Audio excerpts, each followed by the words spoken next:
through, because also it means I have to buy more tabs because I color coordinate the tabs as well, and the campaign ones use like a fuck ton of the ones that I use for like maps and places and descriptions and things like that.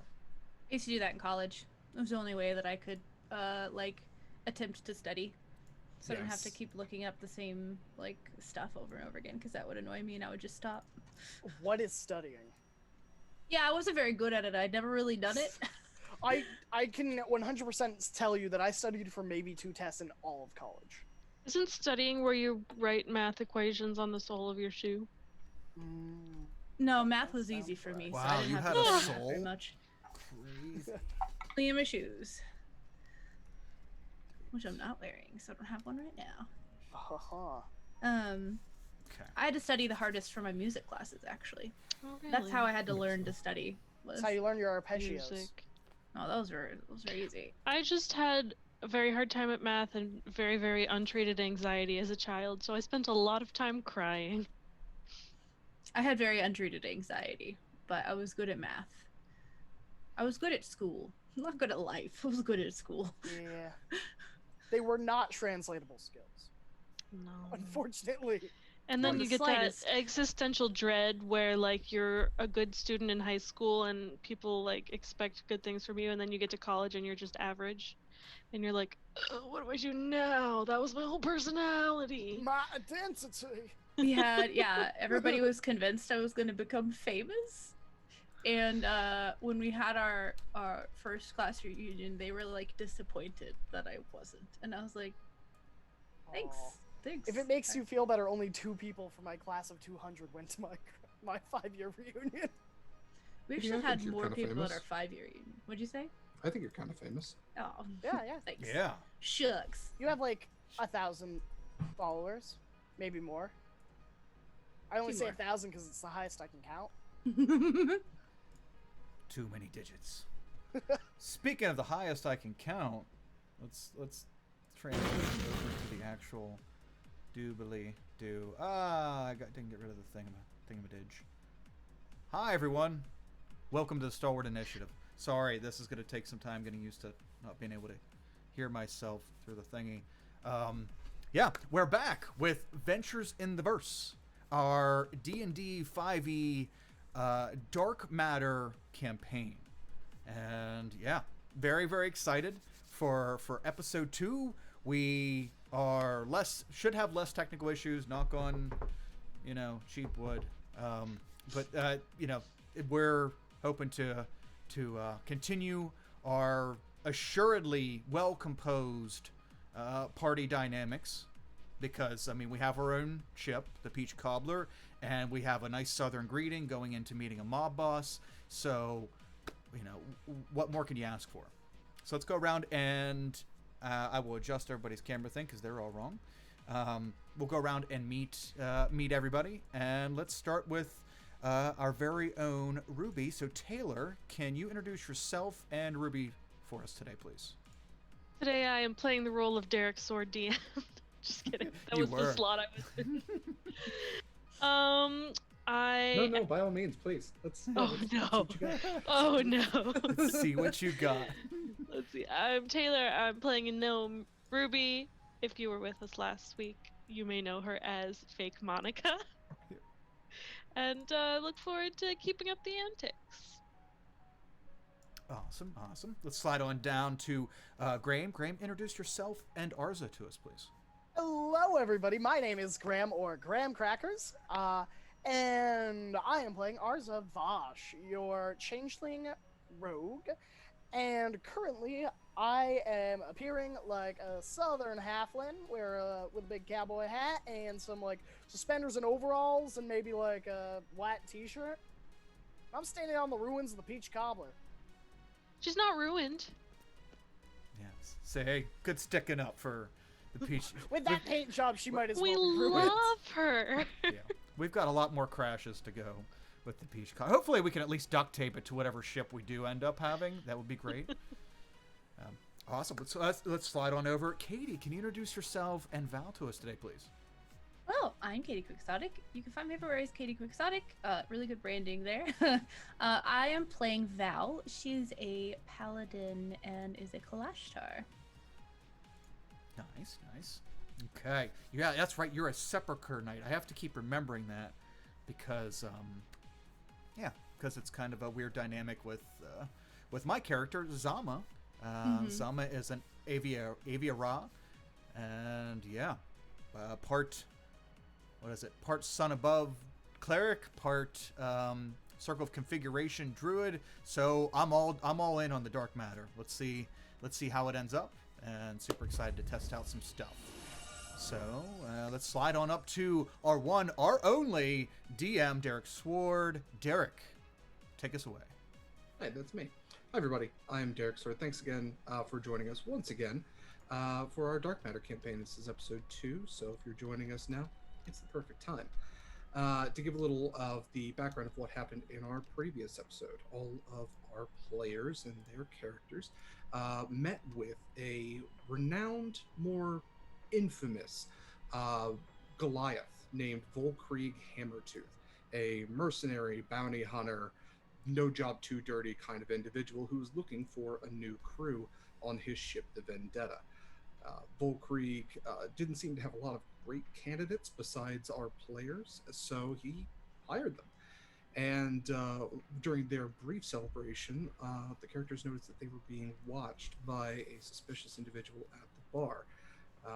Arza thought quickly and created a distraction, leading them to run quickly towards Volkrieg's ship, where they were met, unfortunately, by a group of suspicious isn't the right word. Dangerous, dangerous soldiers that didn't seem to have any markings on them. They didn't seem to be any part of military force, and where they fired at each other down a hallway, Volkrieg was able to distract them long enough for our players to finally get to the Vendetta. They boarded the ship, only to have a much, much, much larger cruiser decloak and try to pull them in with a tractor beam.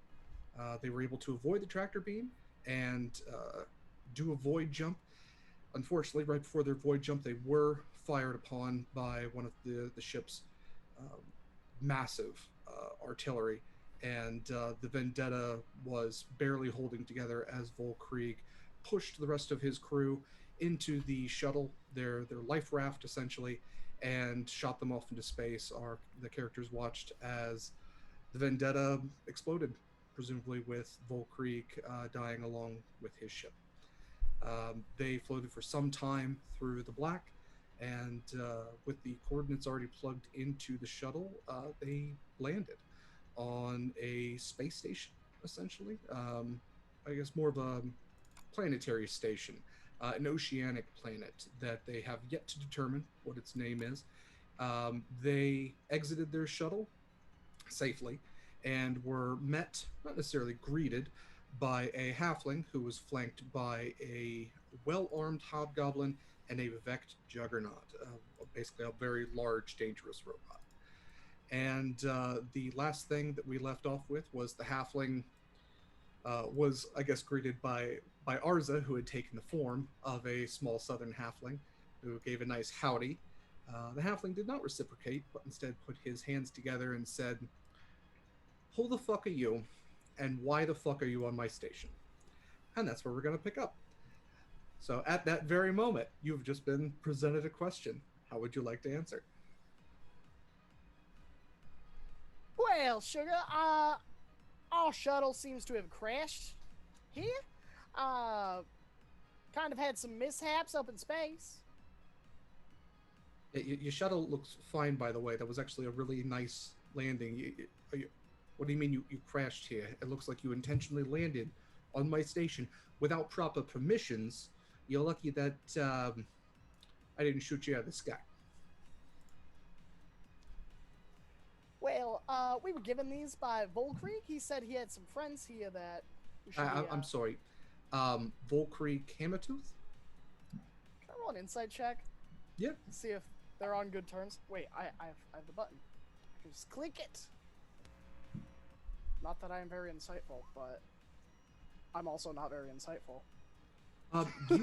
What you can read off of this halfling is pure irritation. That you can't really get much more than that. They are deeply frustrated. You can't tell exactly with what, but it seems like just the whole situation entirely. And you can't really get anything based off of when you say Volkrieg's name, whether that is a good connotation or a bad connotation. Yeah, sugar, that would be him. Um, how do you all know Volkrieg?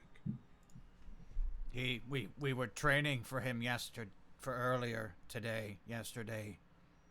A long rest ago, we were training for Volkrieg to work for him, very legitimately, and It wasn't really a training. He kind of hired us, and then these other guys kind of fired at us. See, I made a rhyme. So, were you the crew on the Vendetta? Is that what we're Yeah, getting here? Yeah. so what had happened was that he put us in this pod and then he exploded. I think it's part of the program, really, but it looked like he did. A very convincing performance. Hey, sorry, sugar. If you were friends, he is most definitely dead. That ship blew. We Oh. didn't see anything left. So you're telling me to my face that Volkrieg Hammertooth put you on his shuttle and then blew up in the void? Is that? Yeah, he typed in the destination himself. How would we have known to get here or what was even here? He said it would be safe. We were attacked by a big boy.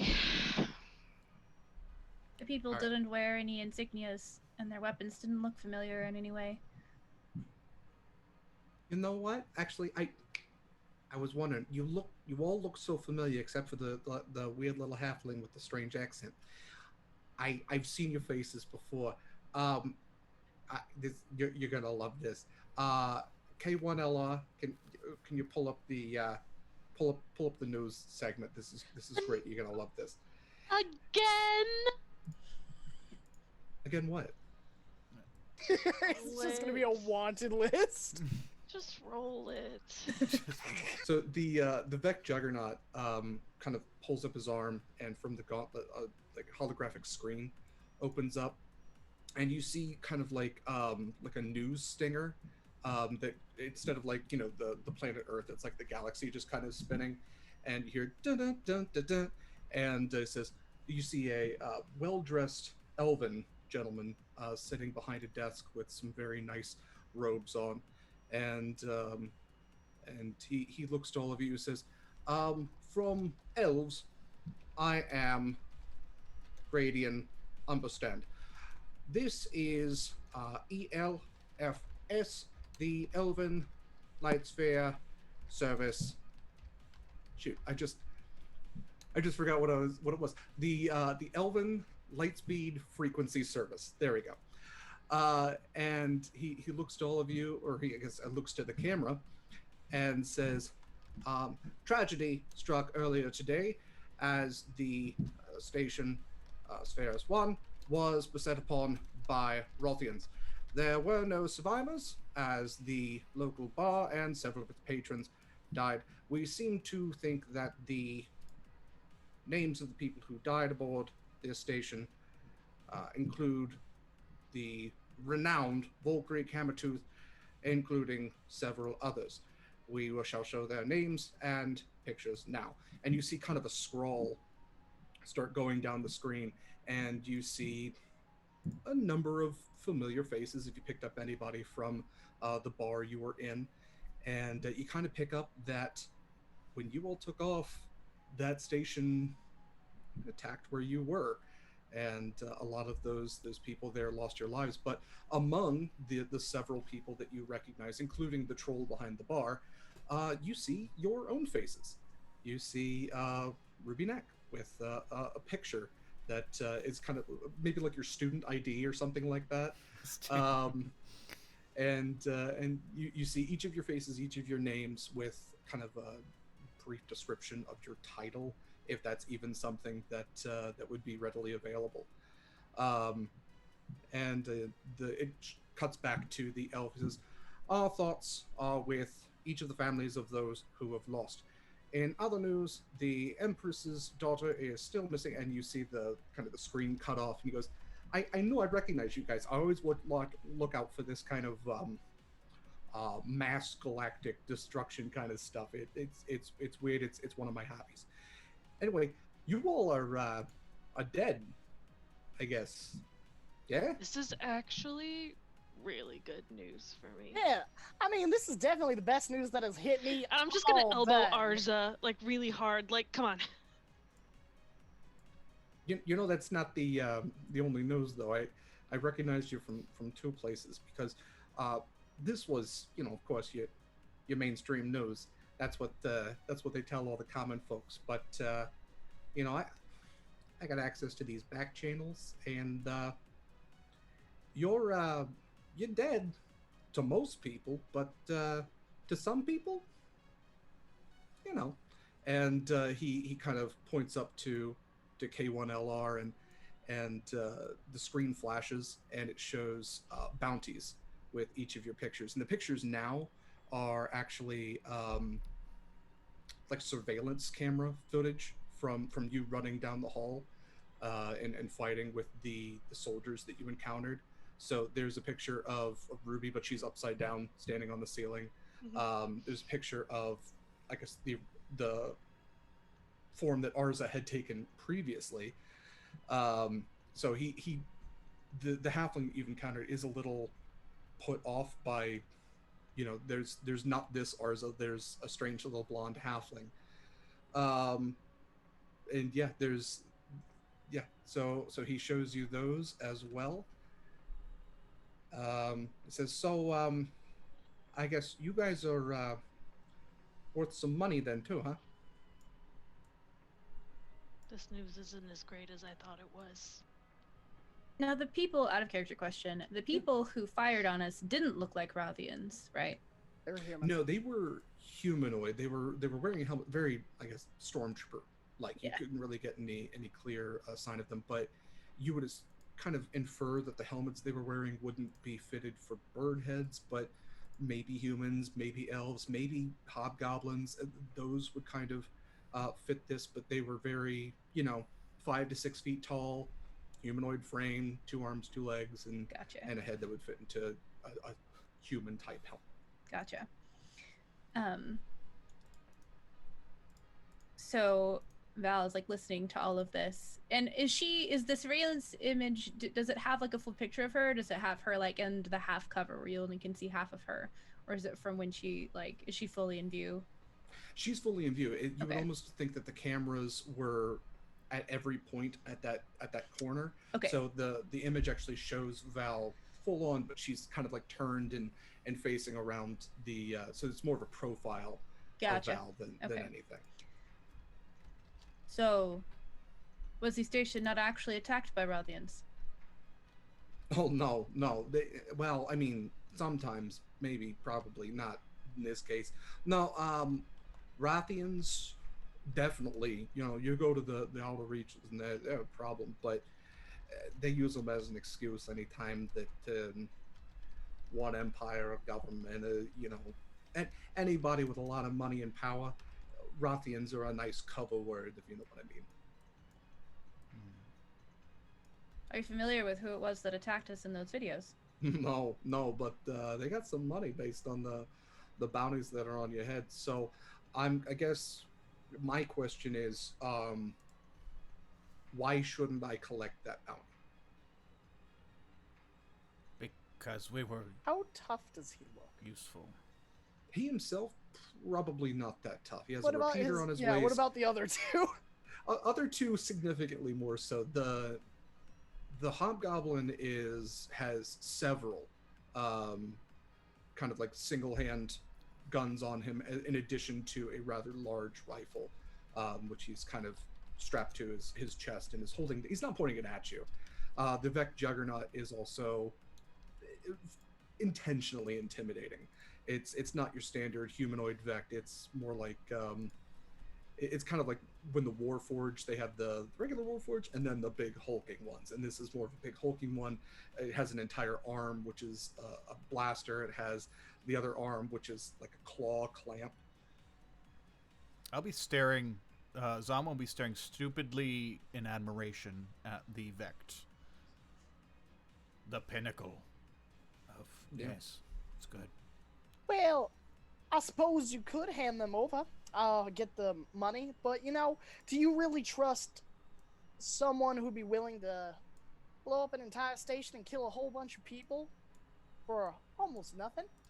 The minute you try to get that money, they're gonna turn on you. I'm fairly certain they don't want any loose ends. Go ahead and make a persuasion check. Hup, hup.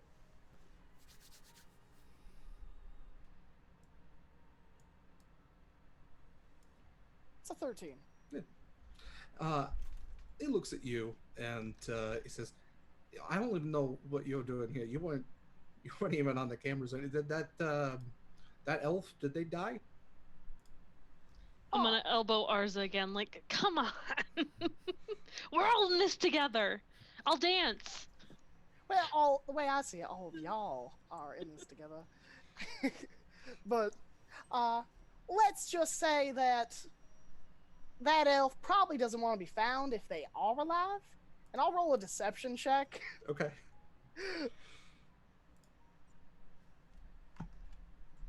That's a 14. Okay, a little bit better. He looks at you, and goes, "You know what? I can respect that, and you make a decent point. I'm typically the kind of person that I don't like a lot of eyes on what I do. I don't like a lot of hands in my pie, as it were. And you know what? I could use something a lot more than I could use the money right now. And what I could use are some employees. I think that would be I think that'd be maybe a deal that we could come to. Can you offer an opportunity for self exploration and improvement? I mean, when you're alone in your bunk at night, I don't care if you explore yourself, but I'm I'm going I'm not going to let you just go out into space and give you a ship and just bye. Bye. There goes a whole bunch of money. Bye. No. I'm going to tell you where to go. I'm going to give you jobs to do, and if you don't do them, I will send people to kill you, and then I will collect the money. Well, Because I you mean, already did. it sounds like the same arrangement we had with Mr. Tooth. So, Mr. Tooth. I think it's Mr. a T. very generous offer Mr. Teeth. that I would be happy to accept, as opposed to, I'm assuming the other counter offer is that you and your friends are going to kill us right here, right now, if we say no. I mean, I haven't looked at whether alive or dead is more money, but that is the count offer. I'll tell you this. We're blowing a lot of hot air here. If Volkrig sent you here, he's a dear friend. Volkrig, he had a job he was doing, and I didn't know the specifics, but he was supposed to stop here at some point, and he sent you here instead. And apparently, he's now, floating amongst the stars. So, you know, pour one out, and he kind of takes a flask from his hip and pours a little bit out. Pour one out for Volkrig, I guess. Wasteful. So you know what? If he had you as a crew, you got to be somewhat good at what you do, and I could use good people because I do the kind of stuff that you need to trust the people that you work with, and nothing builds trust more than a little bit of blackmail. Am I right? This will not have been the first time that I have been blackmailed. Hey, so you're used to it. All right, I wouldn't say I'm used to it. you'll get used to it. It's fine. It happens a lot. I've I never get been blackmailed like every other Tuesday. It's getting to be quite a bit, but you can't. It's the websites I go to, and it's just a lot. You need to put on your privacy filters. That's all I'm saying. Yeah, well, I think you need a VPN. You probably should stop visiting porn sites. I'm not going to porn sites. That's not what I said. I just. If just Do you mind That's if what I we heard. have a? Do you mind if we talk amongst ourselves for a brief moment, just to get all on the same page? Yeah, it's. And do I your do thing. apologize. I don't believe we have your name yet. Oh, I'm Red, and this is my raft. You are on Red's raft. It is. It's a host station. Y'all ever been to a host station? That is a good No. question. Have I? You very well likely might have. You would know Earth stations to be run by halflings. They're waypoints in the galaxy that are known to provide comfortable beds, good food, and are potentially run by a highly interconnected group of professional criminals. And this one doesn't necessarily look like your traditional Earth station, which is like a cozy little like space inn. This one is much more of it's much more of like almost a floating aircraft carrier, but it's not moving through the water. It is stationary, and I did describe last time that it also does have a space elevator that extends from one of the far ends, which actually goes, I mean, beyond where you can see. But you would know since you flew in from space that it does go into orbit where there is an extensive space station out there as well. So you do see that there are several lighter craft, some fighters, and some transports that have landed kind of near where your shuttle landed. They're much larger than the shuttle, um, but you would kind of infer that maybe some of the larger craft, like the light cruisers, heavy cruisers, corvettes, um, landing on a station like this might cause some structural integrity damage, and they probably would be safer parking out in space where they don't have to deal with the whole issue of gravity. All right, I will turn around so that they can't read my lips and kind of motion for my taller companions and the gnome to huddle up. Like lean over, like kind of awkwardly almost. This is a lopsided huddle. It's really awkward because I have to speak up now. uh, so I do believe that this would be a very good agreement as opposed to the alternatives. But what do y'all think? Is this little fella, is he gonna put us through a training program too? Or is this gonna be straight into a I believe it's going to be straight into it. oh. I see no other course of action.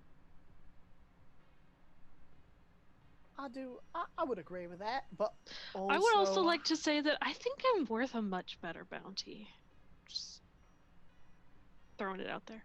I have a feeling you're gonna increase it over time. So that I think you're probably right. yeah. Well, the best bounty is not having a bounty. This is probably just the bounty for the crimes that they are pinning to us most recently. I'm sure you have a separate bounty for your previous crimes. I have I never mean, had a you're bounty not on me ever. wrong. Wow, you're bountiful, fake money. I've never had a bounty either. I don't know what you guys are talking about. I have absolutely never had a bounty. After all, my name is Razzle. Razzle? That's the name that I came up with. Razzle. Years. It's Let's so keep going by wonderful. Razzle. I want to go by Right Monica now. again. We should all have new fake names. I must get a Well, I pen do for believe that this. you don't have a way to get fake faces. I'm sure there's something that can be arranged. There are All ways. right. Well, if we're all in agreement, then sure as my name is Razzle Macadabbit, then we've got ourselves a deal. So I will turn right around with a big smile on my freckled face and my curly gold locks, and I will say, well, you have yourself a deal. We had ourselves a fine little talk. Fantastic. That's really good to hear. I'm glad we could come to an agreement. Okay, well, you know what? I guess first questions first. I am going to go ahead and assume that you do not have a proper ship. Am I correct Peach in that assumption? Cobbler. Well, we I'm got sorry, the you shuttle have a that got what? us here. The shuttle's name is Peach Cobbler. Uh-huh. That's It's cute. adorable. Yeah. I meant a prop. You have you have a life raft. I'm asking if you have an actual ship, not a boat, but a ship. No, it exploded. If A you would lot. need us to travel further than this could take us, then we are insufficient. It really exploded. All right. Well, that's it's something we can work with. Why don't you walk with us and let's take a look at some of our selections and see if maybe there's something we can work with. Yeah, does that sound good? Selections are Yeah, good. I've Yeah. Like already nods. hopped off the shuttle and I'm waddling my way up. Perfect. Perfect. Well, let me go ahead and just welcome you. Like I said, this is my name's Red. This is known colloquially as the Raft, but more specifically, this is Hearthstone Nemo. That's the name. If anybody asks where you're going, and they shouldn't, because that's the whole point of a place like this, is we don't get a lot of overview from anybody that matters, and yeah, just you can make yourself at home. This is your new home essentially. I will set you up with some bunks. We have a nice little cantina inside. If you're looking to get your ship worked on, we got people for that. If you're looking to get any type of mechanical graphs on you, if you're looking to become like an android or something, I got no problem with that. We got a guy for that. We got a guy for everything. You're looking to get, you know, tattoos, guns, whatever. It's here. This is your one-stop shop. But like I said, this is kind of a don't tell people about this sort of thing, and the people who need to know already know, you know. So I'm gonna lean over to Razzle and I'm gonna say, "This is where our new faces come from." That I sounds told like you. I told you so. That's right, Fag Monica. You definitely did tell me. so he starts walking you, a very like used car salesman, down the line of several ships. He goes, "Well, that one's owned. That one's owned. How many of you are there? There's four of you. All right. So you probably need a transport ship more than anything. Maybe a personal ship. Are you gonna pick up any more crew? Do you have a fighter pilot? Is that anything you need to worry about? Uh, Uh. you know I mean, what? It all I doesn't know matter. is how to fly a ship. I can. I was like, is fighter pilot a different thing? Katie doesn't even know if that's technically different than what Yeah, is that Just just so Razzle so you would be walking by. doing. So if you think about like a fighter would be like an X-wing, and then a Okay. personal would be like a Millennium Falcon, and a transport would be your I don't know if you know the names in Star Wars, but like your blockade runners Yeah. from Hoth, or the very first ship that's getting fired on by the Death Star. That's technically a Corvette. Even the name is a Corvette in that one. Mhm. And then they get up from there. Like I think a light cruiser is like the first Enterprise, and then a heavy cruiser is Enterprise Next Gen. Okay. There. I So don't think a he's fighter pilot would be sufficient because there are too many of us. no, absolutely, absolutely. But you get your bigger ships, and they can actually like have a fighter pilot. They can have a fighter on board, but I don't think none of you look like aces, so we're not going to worry about that. We're going to get you in something nice, I just for four people. For well, not the. I'm sorry, Avio Rod individual. You're not necessarily a person. So for humanoid individuals. There we go. Let's pretty see. sure I Let's fit see. into that category. Just I mean, you got a Humanoid. human, I am a human body. Yeah. And Yeah. depending on the type of jobs you have us doing, if we ever have to bring someone back here or something, we may need something that can probably fit 5. Oh, don't worry. You know what? This is you fit four for crew, and then they always have you got the space for transporting folks. And actually, that's a good. I got the perfect thing. I got the perfect thing. Come over here, and it takes you to the far end of this carrier, this platform. Um, and like I said, you're surrounded by basically just open air and sea on nearly every side, besides this hangar area that leads further into this kind of almost semi-domed base where he's kind of pointed that all these other businesses and residences and things like that are.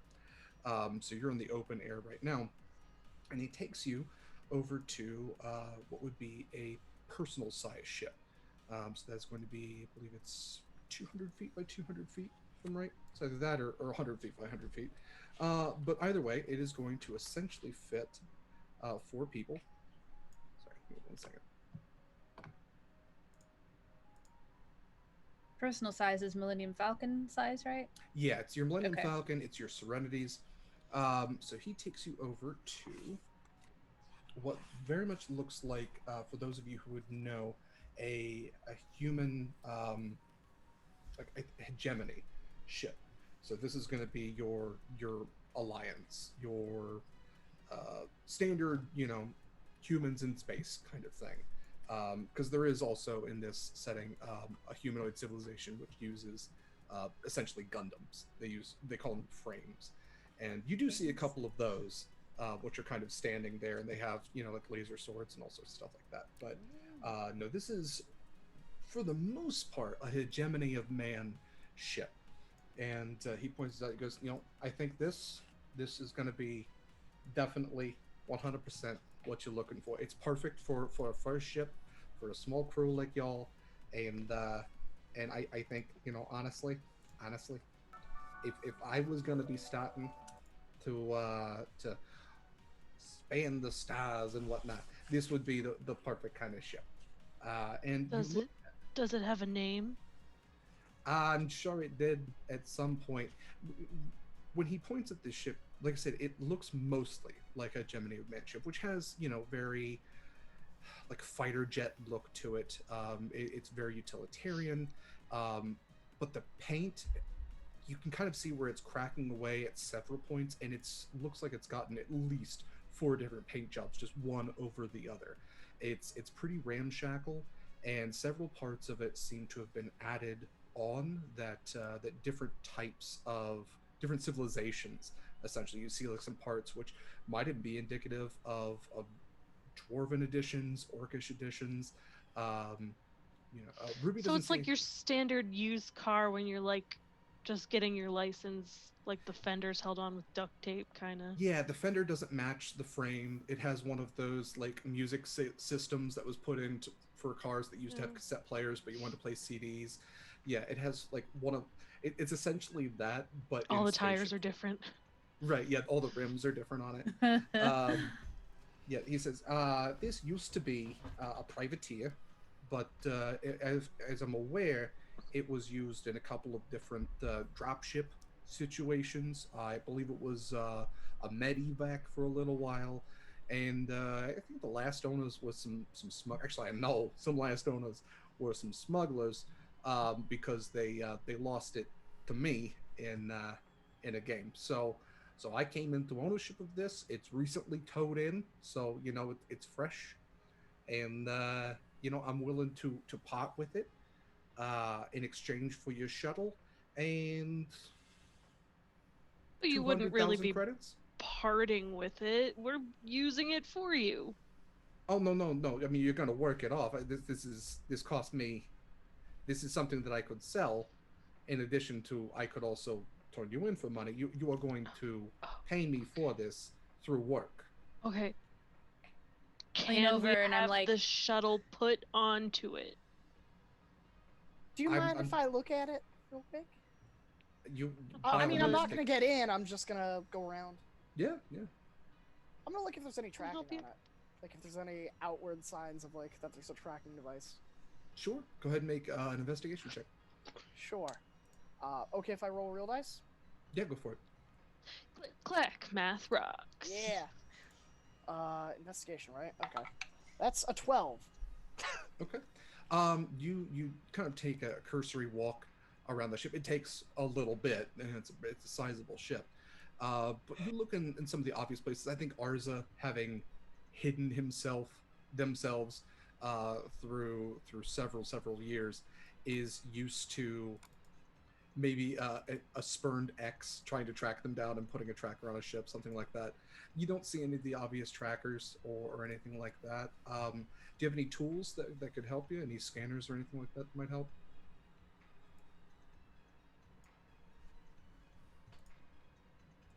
Do thieves' tools count? No. I don't think I necessarily do. I think, yeah, I have just thieves' tools. Okay. You know, we can consider these space thieves tools, in which case they might have something that would, like a bug identifier that would find a frequency or something like that. And Put on those you awesome yeah. sunglasses, and it's like we're Oh yeah, here. the goggles I've had. Or Yeah. what were the Google frames called? We don't need to remember. Oh, Yeah. yeah. The augmented reality one. Yes, Yeah. Yeah. a remnant of an ancient technology. Hmm. Yeah, you don't see any trackers or anything like that on it, and no name, no real clear designation of you know who owned this last. They certainly didn't care to give it a name, at least on the outside. Right. Um, yeah, no. As far as the shuttle goes, it's a nice shuttle as far as it looks. I'm willing to take that cost off of the cost of this ship. Essentially, if that's something you'd agree to. I can't attach it to this. This is ramshackle enough as it is. Can I tell, looking at the ship, like, if we were buying this from a legitimate business person, what they would typically charge for it? A lot less. Yeah. A lot less. Oh yeah. Yeah. He is not giving you a necessarily good deal, Yeah. and he kind of knows that he's got your arm twisted behind your back already. Yeah, exactly. A lot less, like half as much, or a lot less, like. He's probably charging you about 50,000 credits more than he should. Okay. This is completely irrelevant, useless information. But what is the most recent coat of paint? What color is it? It's this really off-putting mix of like orange and puke green. Oh, great, excellent. Ooh. I thought we call it Jawbreaker. You know, if you don't like the paint, I've got a guy who does restoration. And in fact, you know, I know that this, the previous owners weren't necessarily what you would call respectful of the interior. So I have put several of my robots inside to clean this out. Some of my automatons, not a Vex, which I absolutely respect. K1LI, I respect you. You're a phenomenal killing machine. I love you. But no, one of the automatons that don't do a lot of they can't do a lot of thinking. I put them inside to get some cleaning done, to make it nice. You get that nice pine air freshener, which I will say actually because of the salty air, there is a weird mix when you first get in, just the smell. But you know, it's a thing. Are we allowed to talk to it before we decide? I'm sorry, you want to talk to the ship? Yeah, like wake it up and talk to it without going inside. I mean, you can say whatever you want to it. It's a ship. I don't. What is he? I don't understand what you're saying. He speaks to ships. I've seen it.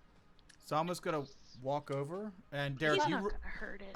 I'm actually anxious to see how you rule this, and I was debating on whether to prep it or not. But I'm gonna go over and touch it and cast autopilot. Okay. Oh God, that's spaced out horribly. All right. Oh my. Yeah, you touch a spaceship, granting it limited ability to operate without active controls by its crew. For the duration, the ship can make ability checks and saving throws, and basically it can function. All its stats are 10, has no proficiencies. I just want to see if I can talk to the ship's computer, and see if it knows if there's anything wrong with it. And I'm gonna tell it not to move because I can tell it to move, but tell it not to move. I just want it to turn on and talk to me, and tell us if there's anything wrong with it. Okay.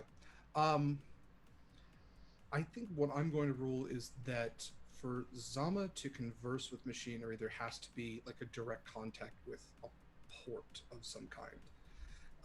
And there's no exterior ports for obvious safety reasons. Stick your finger in the USB. Yeah, this I almost think would be like Zama could like yell at a ship from across the way and go, "Hey, how you feeling?" So I'm going to say that to converse with the ship's computer, you would have to come into contact with a port, very R2D2 like. Okay. So actually go inside and sit in one of the spots that a normal person would occupy, and Yeah, find if you can find an arcane terminal, if you can find one of the data port entries, or yeah, if you could just sit at one of the command seats. Okay. Then I guess I'll just instead just turn it on and see if it will tell it to leave the ground. If it's not locked, I see. This is a level 1 spell, so I don't think it should be able to make anything do something if it's not, like, if it's locked, or if it's you know what I mean, password protected and stuff like that.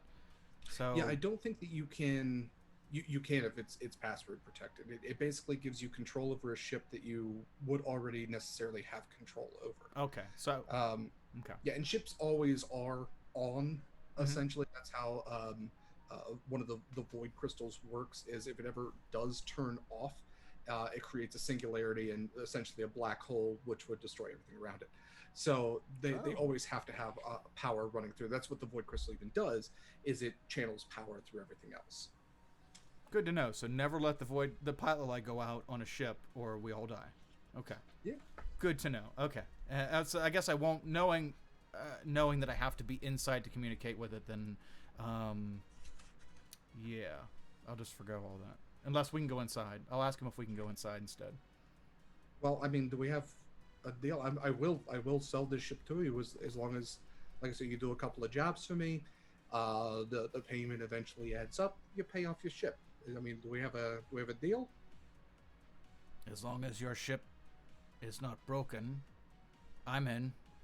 I mean, it needs a little TLC, and I think that could potentially be your first job. You fix. Here, let me tell you this: you fix up this ship, and I'll take 10,000 off your debt. And I've already got robots in there doing the cleaning and everything. You shouldn't need too much. I towed it in, so I don't know what needs done on it, but I think that's a good deal. Throw in a free paint job, and I'm in. All right, I will throw in a free paint job. Yeah. But a good one, like with sanding down and like a nice shiny coat, and maybe a wax. Roll a perception check, No. or not perception, persuasion. Sorry. Persuasion. I was muted, but Val just said, I again see no other course of action. Oopsie.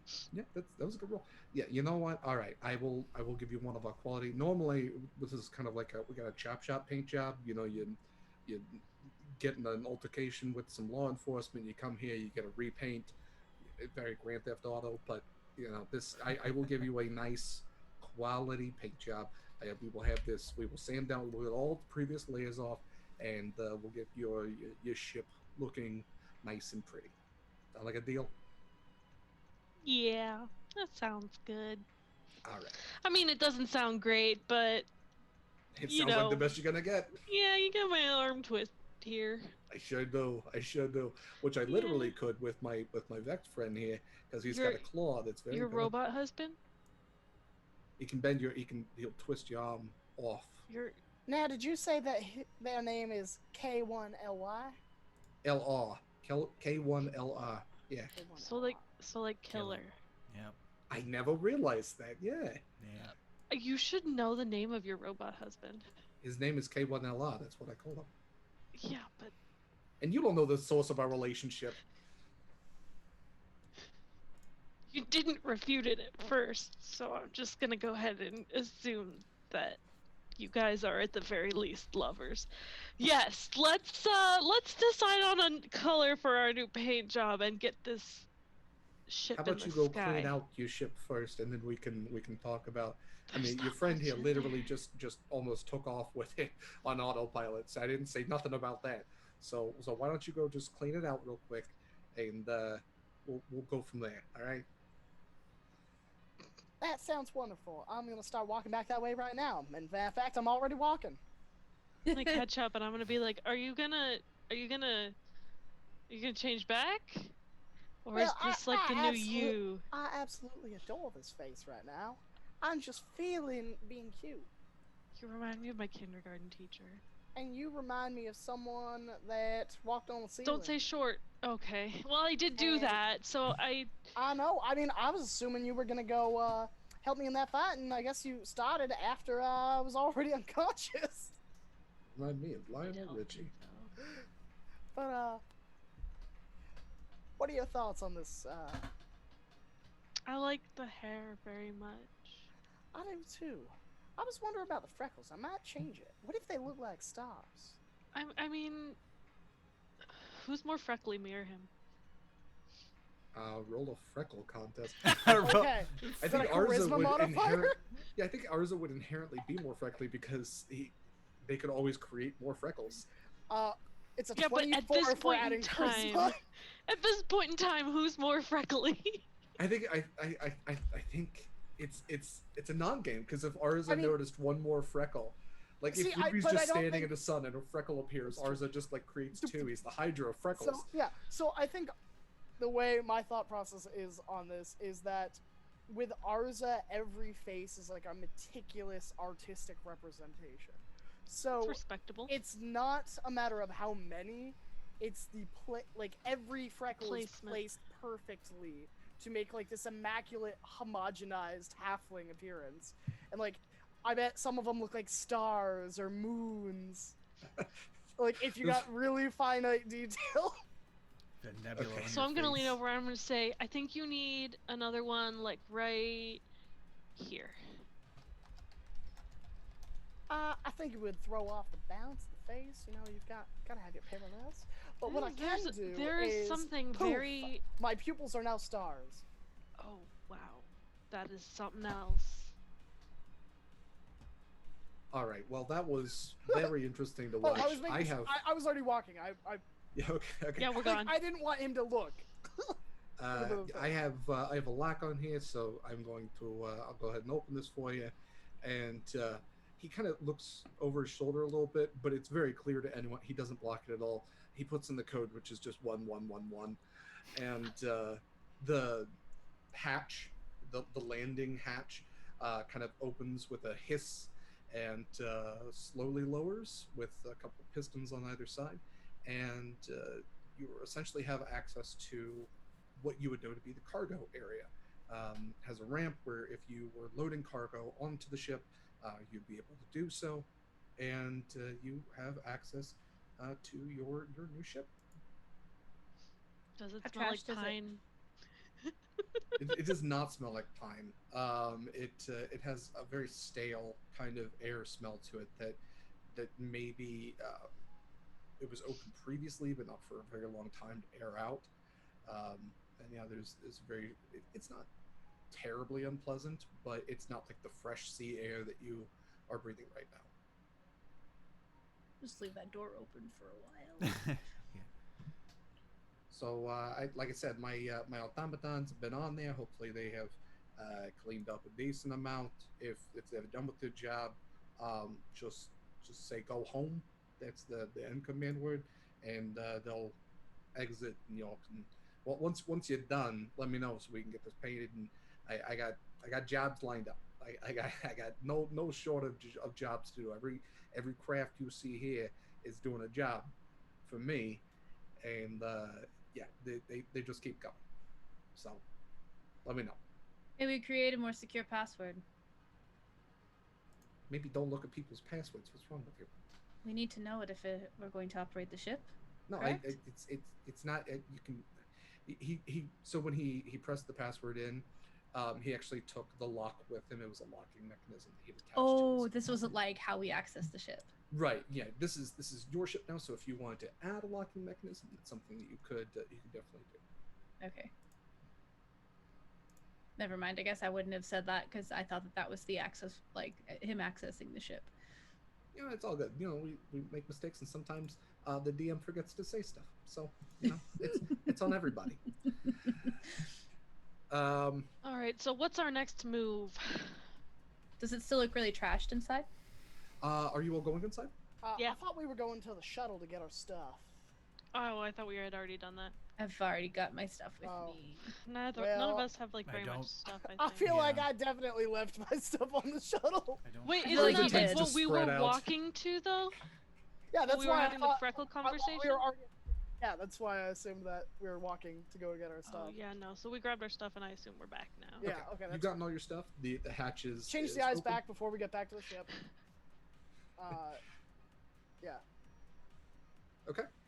So you all walk on board of your new ship, and it's dark. The lights haven't necessarily come on. which you would know that in most ships they're kind of motion activated. It's standard on ships for power saving. Um, like I said, there's a very stale smell, and for those of you that look around, it's not particularly clean. You see that there's a number of crash cans, which is kind of like this space energy drink, that are littering the floor. There's some like dust all over the place. There's wires which are sticking out of panels where the metal panel has fallen off. It actually looks pretty rough and not like anybody's been in here previously. And as you all walk further in, you don't see any cargo. It's a relatively empty cargo bay. But as you walk further in, you can explore the ship as you want. Um, but the second that you all are firmly inside the cargo bay, you hear the pistons on the bay door start to compress, and you all turn around and watch as the door quickly shuts and plex, and actually you hear a locking mechanism lock it into place. I'm still a little confused on who's our fixer person and who's Do I get a sense not. that we've been bamboozled onto this ship? Roll a bamboozle check. Okay. um, I think that Arza would pick up that maybe something's not right, but this isn't like, oh, you've been trapped on the ship. You've already been cheated out of essentially a whole bunch of money, which you're going to work off, and you've gotten, a hand-me-down POS ship that definitely needs a lot of work. But yeah, real clunker. A lemon. All right. Indeed. So, Kyle, what was that roll for? I was just for me just seeing if Zama recognized that this was a piece of shit.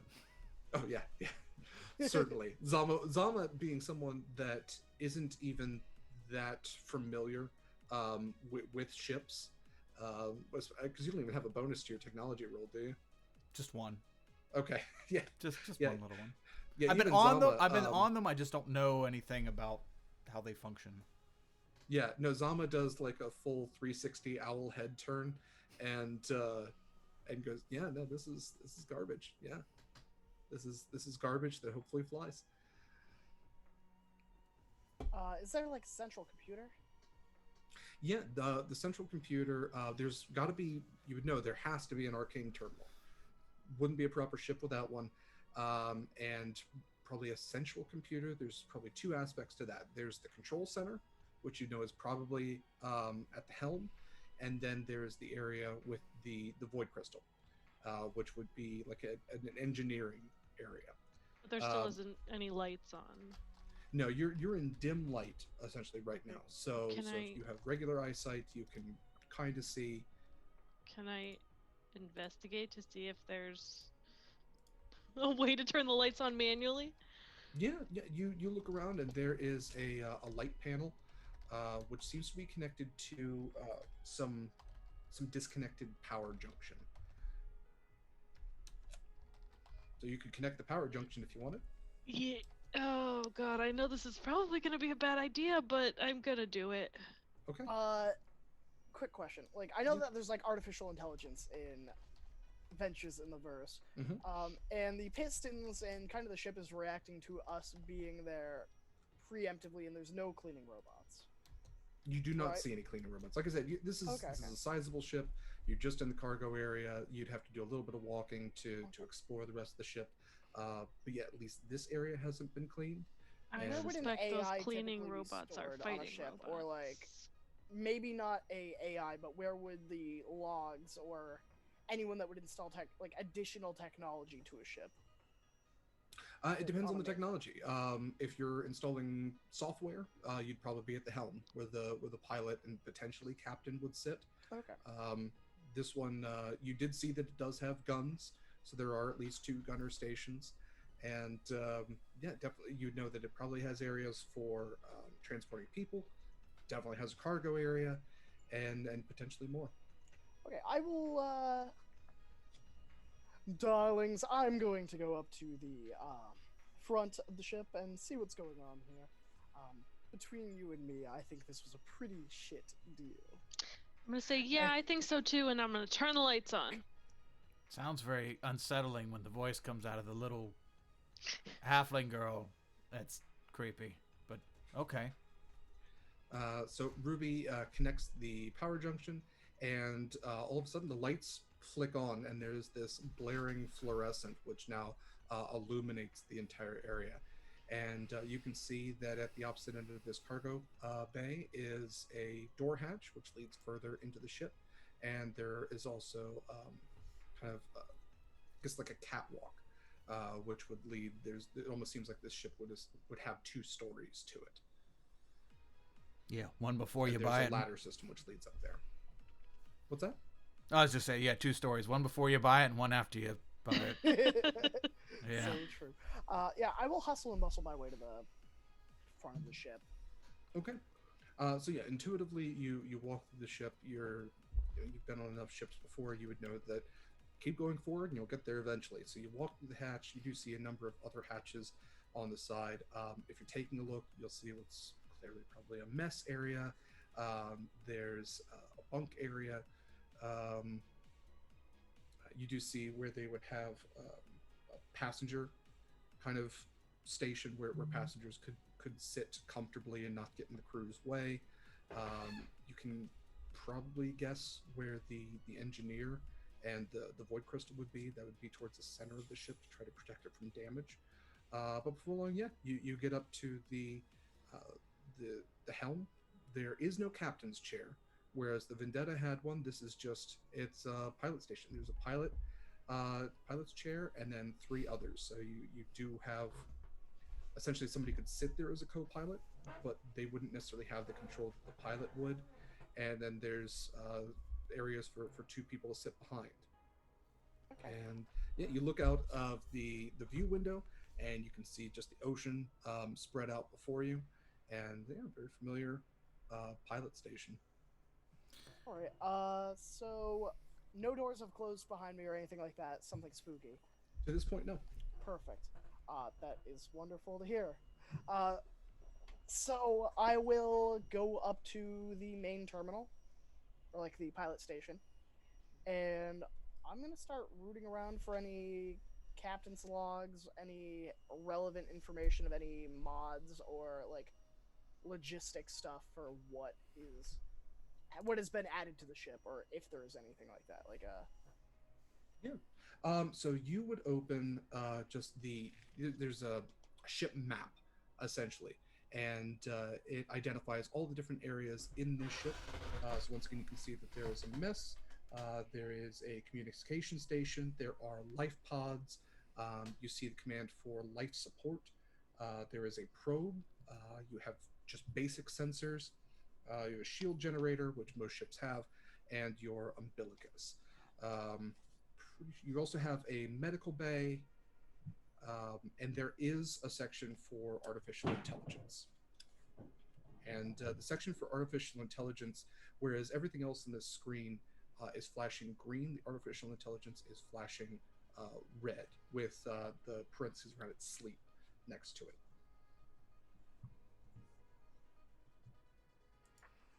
I'll also be heading that way once we get in there.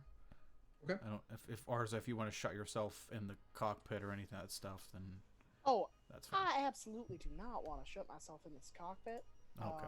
You see, the longer I'm stuck on a ship, the longer I feel like my chances of survival in space are dwindling fast. I will make sure you stay alive. You're okay.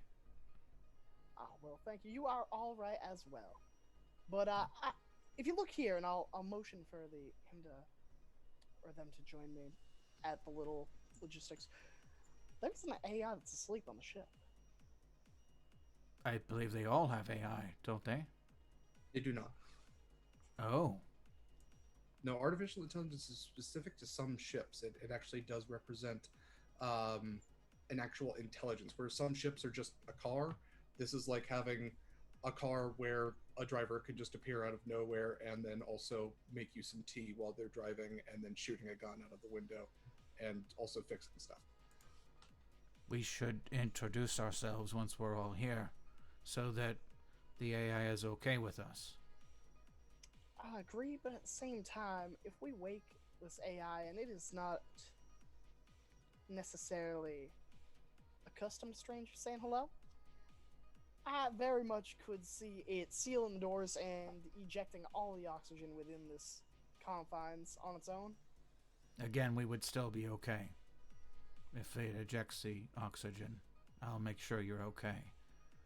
How about I give it a bath before we wake it up? The ship or the AI? The AI. Not the ship. That's a lot of cleaning. Just the AI. Yeah, I mean, I don't know enough about AIs. I guess that's probably a role I should make. Yeah, if you want to roll. I don't know nothing about AIs except that they have a funny name and it stands for artificial intelligence. That's a 3. Is it AI? Is it A? A? A? A? Or just I? Yeah. But I know nothing about this stuff, so if he says clean it, then I'm going to assume that the person can turn into a gun is probably right. I know some things. I'm just not good at. Like, I'm not a hacker. I can't do any of that stuff. Just talk and antivirus. Norton. I can Norton up in this motherfucker. If that's simpler for you, if you'd like to. Yeah, you know. Yeah. I do believe I've heard of the Norten. Yeah, good people. Yeah. Wasn't ours his last name was a halfling McAfee? Yeah. Yep. Damn. For security reasons. Right. So I will go to the terminal and try to access the AI and cast antivirus on it. Okay. I think by this point, I am also up with the rest of them. Okay. I'm definitely not, because I wanted to look for secret panels in the cargo bay. Smuggler ship. Sure. That's fair. Okay. So let's handle antivirus first. So order device that you touch from digital interlopers can't be disabled by magical effects such as. Okay. Yeah. So you cast antivirus on the ship, essentially the ship's computer, and it cannot be disabled by magical effects and can't be affected by the N virus. And when you do so, you do not detect the N virus on this ship. While that is happening, Val, go ahead and roll investigation. Okay. Let's see. Not super great at investigation. 9. Okay. So you're in the cargo area, and I'm not sure if we've established that Val's background necessarily, but you have maybe a little bit of background with law enforcement.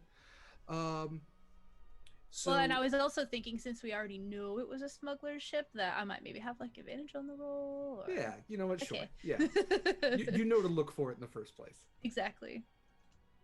There Hey. you go. Hey! Wow. So yeah, you go. You all kind of notice that as Val's walking, her steps are a lot heavier than the rest of yours, and you're like, oh, well, she's dressed in armor. Maybe that's what it is. Val, though, you're checking for hollow spots, and you kind of are knocking on the walls and the metal panels, trying to listen for, is this going to be something that pulls away? And absolutely, you do find there are a couple of not floorboards, but floor panels that pull away, and they're very unintentional. There's like pipes and wires that are leading through, but also a hollow space. There's nothing in the first one that you find, but when you look in one of the wall panels, you do find that there is a small stash of credits, and you do find about 150 credits stashed in the wall.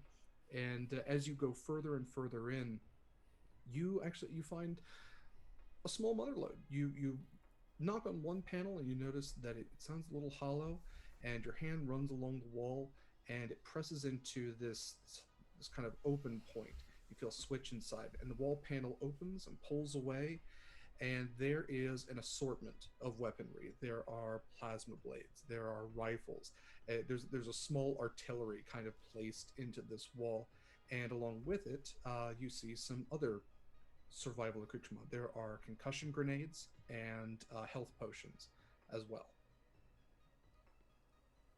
So that kind of opens up, and like the light flicks on above it, and it's very like John Wick. It just you get this this whole kind of smorgasbord of destruction uh, before you. So after I find everything, I'll kind of like go into where the cockpit would be and poke my head in and say, "Smuggler ship, I found some things," and just walk away. That's good. As she's walking away, I'll be like, "They have an AI on the ship." Many do. She has a point. That I thought it would anyway. That's good. She found weed on the ship. It's good. Yeah. Sure. Yes, Val did not find space drugs this time. Yeah. Not this time. Not this. Just I figure all smugglers have drugs on ship.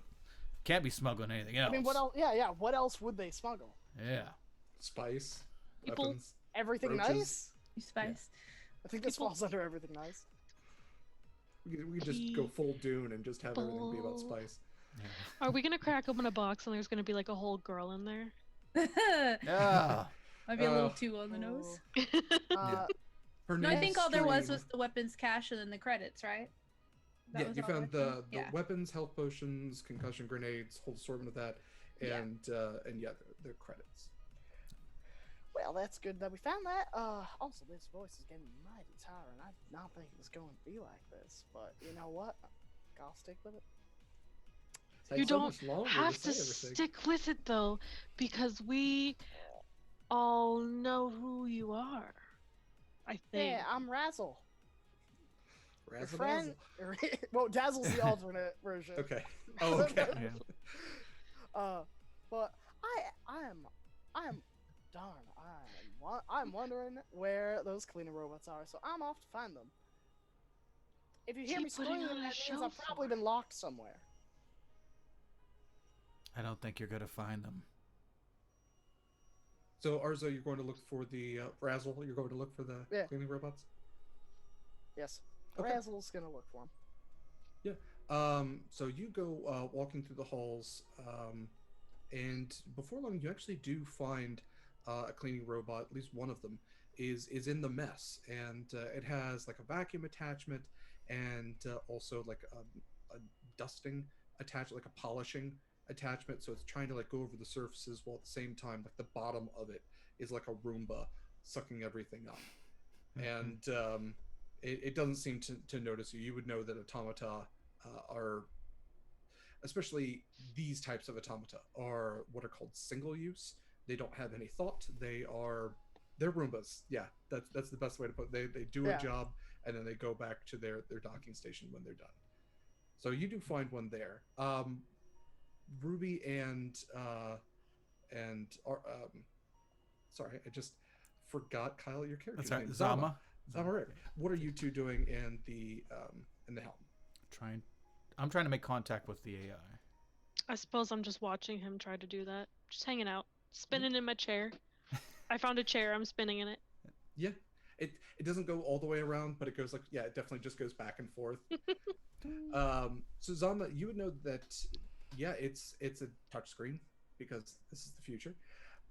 So yeah, the AI is in sleep mode right now. To converse with it, you would have to activate it, which would be pressing on it. Oh yeah, I can button pressing is one of my proficiencies. Mhm. I will press Sleight that of button. hand. Yeah. Yeah. I'll press the button. Okay. Oop. You press the AI where, once again it's in red. It has the parentheses sleep, and it flashes green. The sleep goes away, and you start hearing this kind of hum come from the rest of the ship. And when you do that, all of the lights in the ship flash to red, and all of you, wherever you are in the ship, hear a voice kind of come over what you would assume to be the loudspeaker, and it says, "Welcome, pirates. Prepare for your doom. And with that, we will go ahead and take a 5-minute break. Damn it, pirate killing ship. Ah, Alright, worst nice. time to venture away from the party. Yeah. Oh, I'll keep you safe. Oh, unless I don't know where you're at, then you're fucked. The source of my safety was next to me the entire time. Yeah, No. damn. Okay, awesome. Yeah, we'll see everybody back here in 5 minutes, 4 or 5 minutes. See you, Sounds see good. you in a What you few. need to do, get your bio break, In a drink few. some water. Boo! I need to drink some water. Background. This damn cat, you guys.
Can you hear me now, Katie? No? Okay.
Okay, everyone, we're here having a little bit of audio issues here with.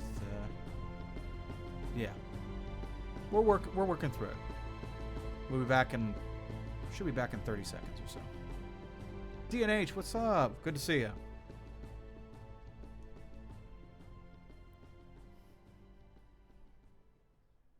Getting ready to slide back over here. Channel theme. Okay, that's on.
Okay, we're waiting for one more person to come back, and then we will be back and rolling.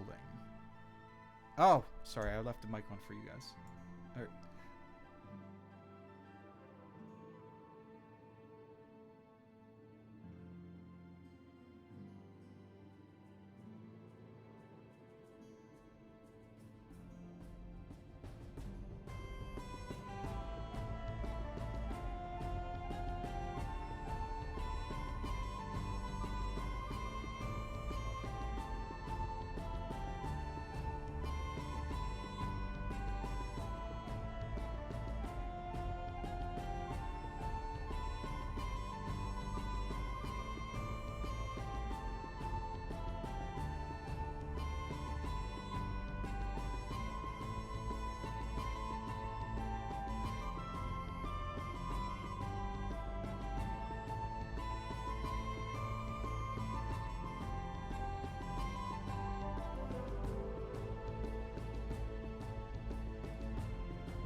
I was gonna explosions. ask you if there was a bounty.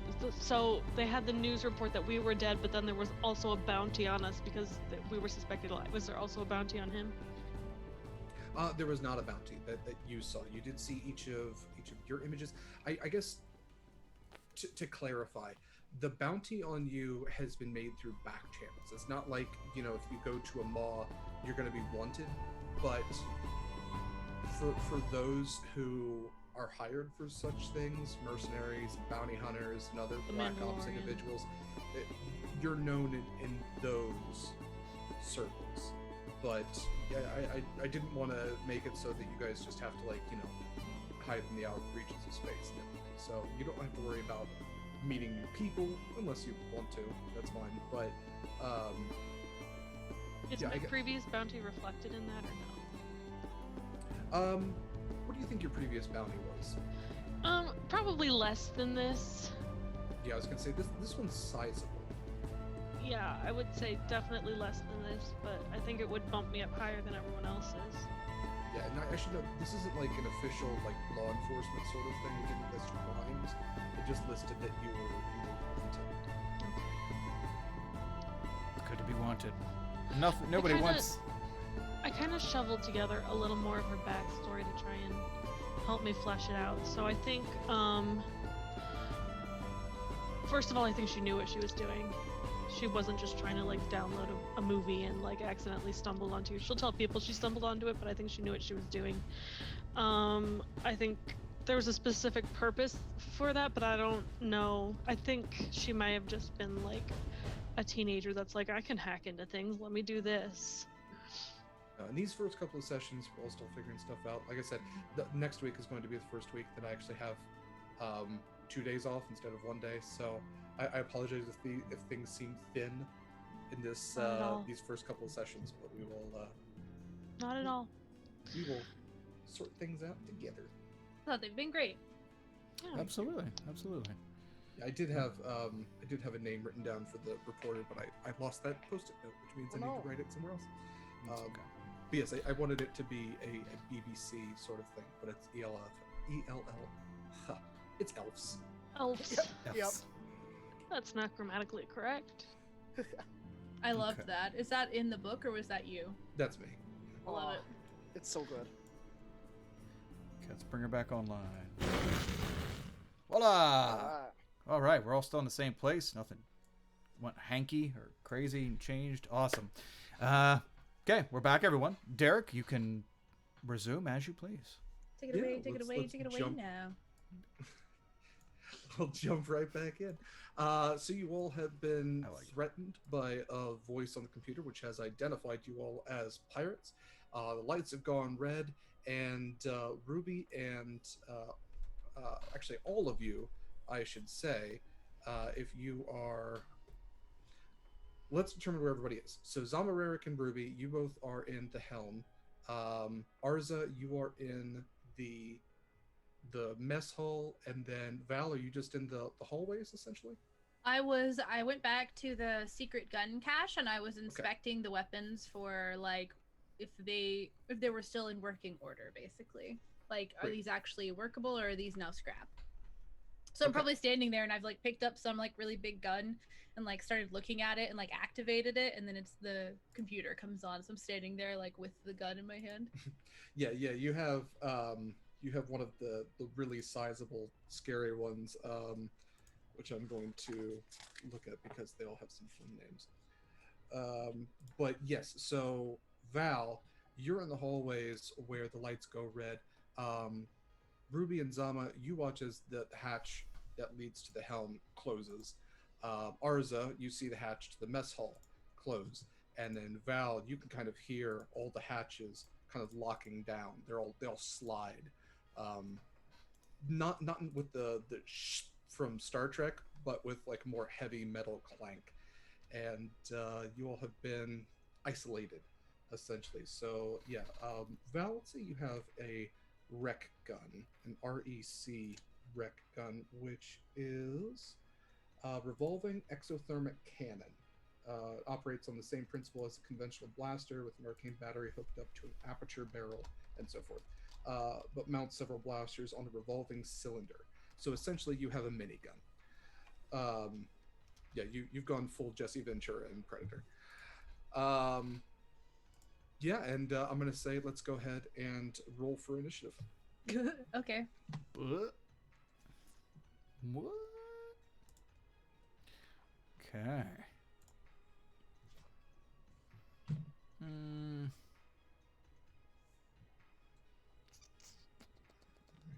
Arzo, that's a good roll. And okay. And the Val. And then Ruby. And let's pull out.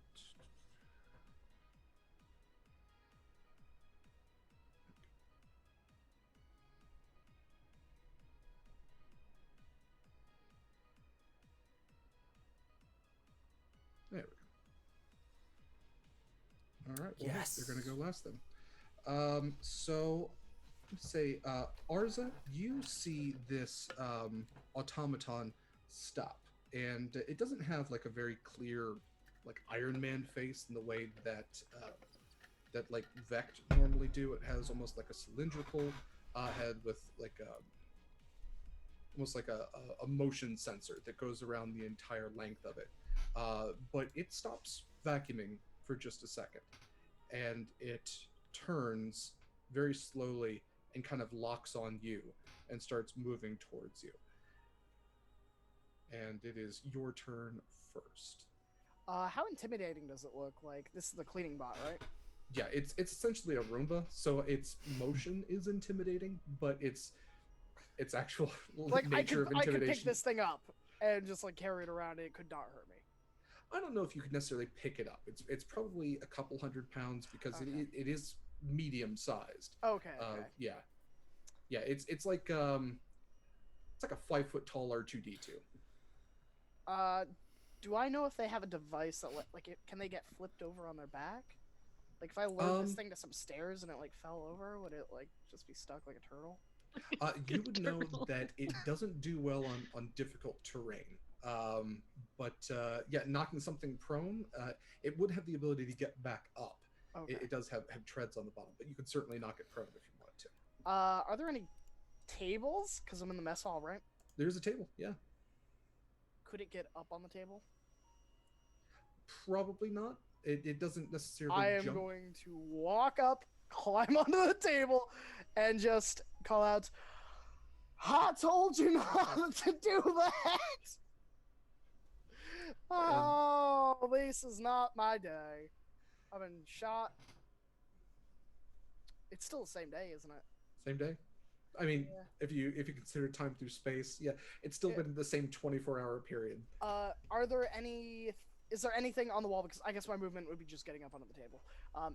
Is there any like computer devices that the AI is looking that I can see that the AI is looking through, so it has a gauge of like the room? There are data pads by each of the doors, which are set into the wall. You can maybe infer that that's where it's not HAL, where it's got like the red light or anything that. But yeah, that would be the clearest access point. Is you would know that there are data pads that would connect to the helm and the rest of the ship. And they're set into every door. Okay. Would I happen to know if this thing can hear me? You would probably infer that if it could talk to you, it could probably hear you back. Okay. I'm gonna have to ask you to stand down. I am not a pirate. I am simply a investor that bought the ship. You have been sitting here for a while. Please tell me what happened to your former crew as I am investigating this. That's exactly what a pirate would say. Is there anything else you want to do for your turn? Would a pirate surrender? If you surrender now, your death shall be quicker and more merciful. Can't you take me into the authorities? No. What? No.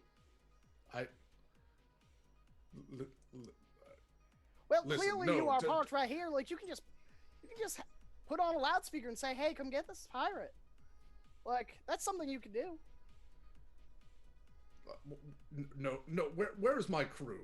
You must have killed my crew, and now you're trying to mess with my head. I absolutely have never killed anybody, and that's not even a lie. So I would say I'm not even that's- gonna make a deception check because I'm not lying. I would say there's probably been 6 seconds. I think we're That's pushing fair. the limits of free action here. Okay, yeah, I guess that's all I'm gonna do. I guess I'm just gonna try and persuade it not to kill me, Okay. or at the very least, kill me last. Yes. Come back to me. All right, Zama, it is your turn. I would say that Zama, when you activated the AI, when the lights went black and everything, or went red rather, you notice that there started to form a hard light structure in front of you and Ruby, and this orb starts to form from these different kind of holographic emitters from the helm itself, and this hard light structure, this kind of glowing orb with these eyes and appendages sticking out of it, almost kind of like a beholder in a way, without the big mouth. But it looks down at you, and when it speaks now, this is where the voice is coming from. Since we were in the room, did we hear what it was saying to Arza? Is it like... You wouldn't have heard any of Arz's conversation, but when it formed in front of you, that's where you heard the pirates prepare for your doom. Okay.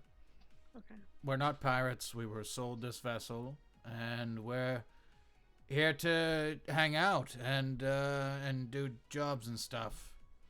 I don't stand down. Yeah. No.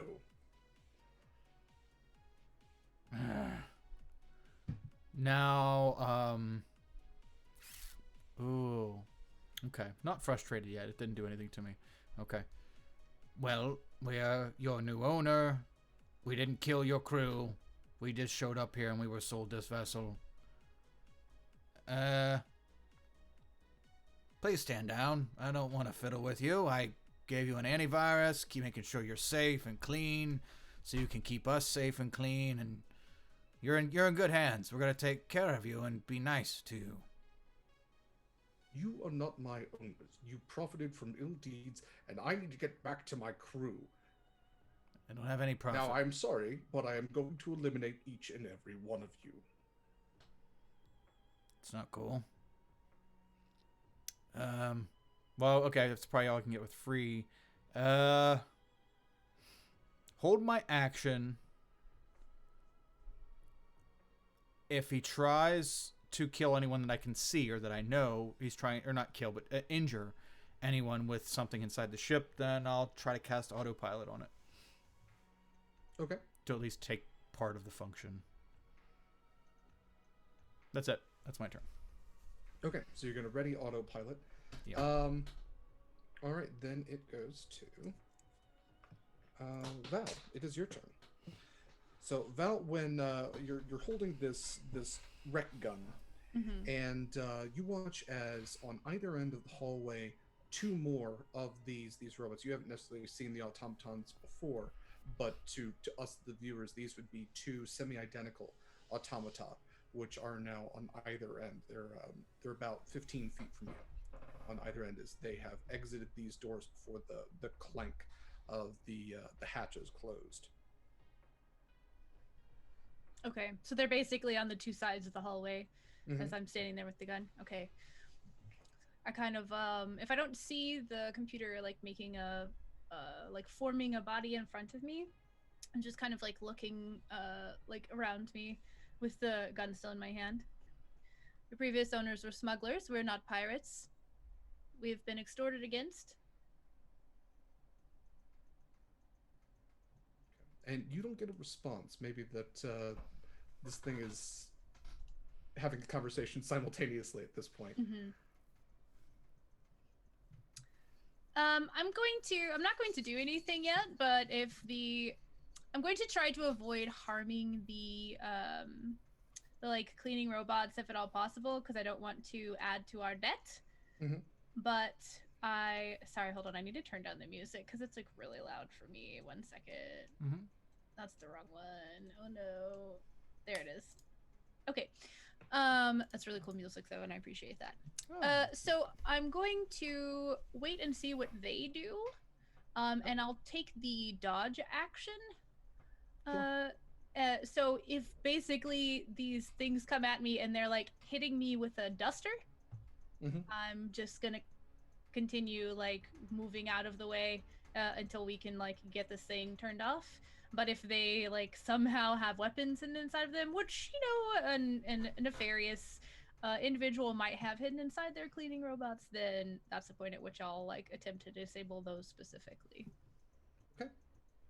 And this might be the opportunity for them, as we'll start with Arza. The first single task automata takes its vacuum attachment and tries to bludgeon Arza standing on the table.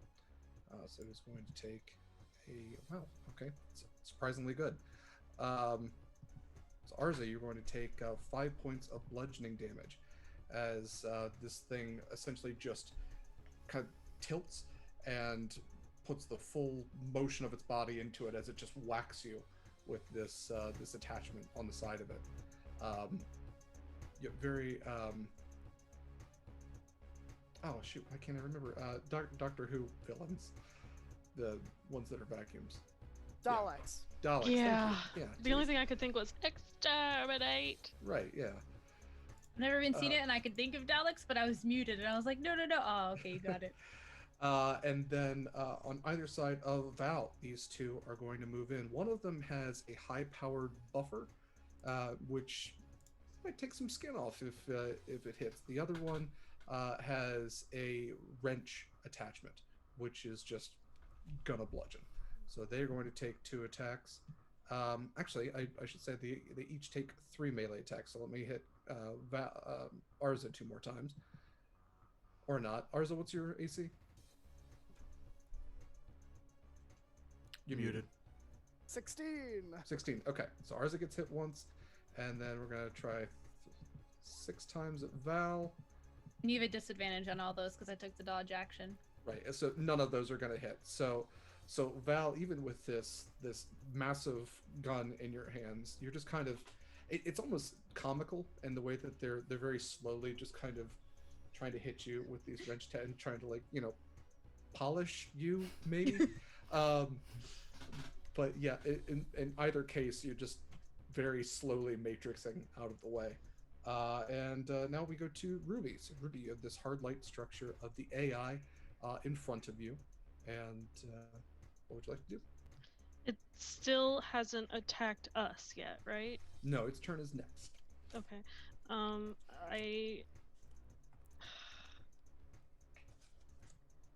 I guess I'm just gonna ask it, like, what will it take for you to stop flashing red lights?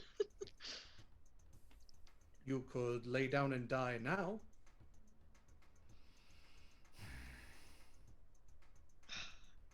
Ruby, do you know how to hack this thing? No, do you? I don't do that stuff now.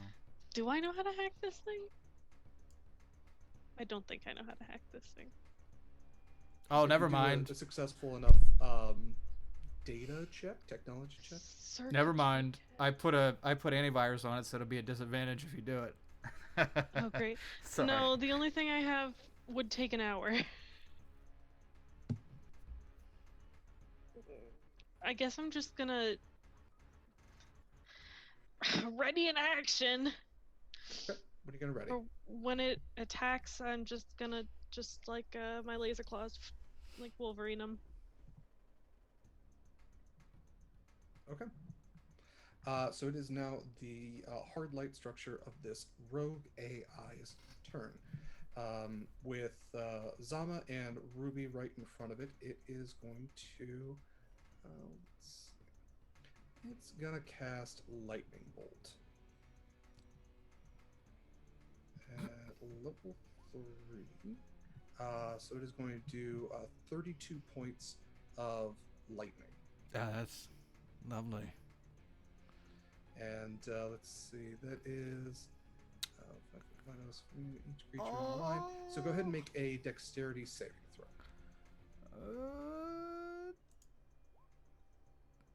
Okay. That's called dead. So yeah, Zama, I'm pretty sure that you failed. I'm fairly certain. Oh yeah, I definitely failed. Rubio, I'm pretty sure that you succeeded, and I'm probably still gonna take half damage, I assume. yes, I'm insta dead. Insta dead. I am Unconscious. Well, that's our show, folks. Yeah. Well, if it does as much or more than your damage and health, right? Or is it more than your damage It has and health to bring over? you to 0 and then do equal to additional to your health, half of your health. right. It has to do a full under Alright. 0. Alright. So like if you have 30 health, it has to do 60 points of damage to you to true death you. Okay. Well, it's almost to death to me then. You Okay. are unconscious. So you are down, and Ruby, I guess this would be your ready to action then. Yeah. Mm-hmm. So go ahead and make an attack for it.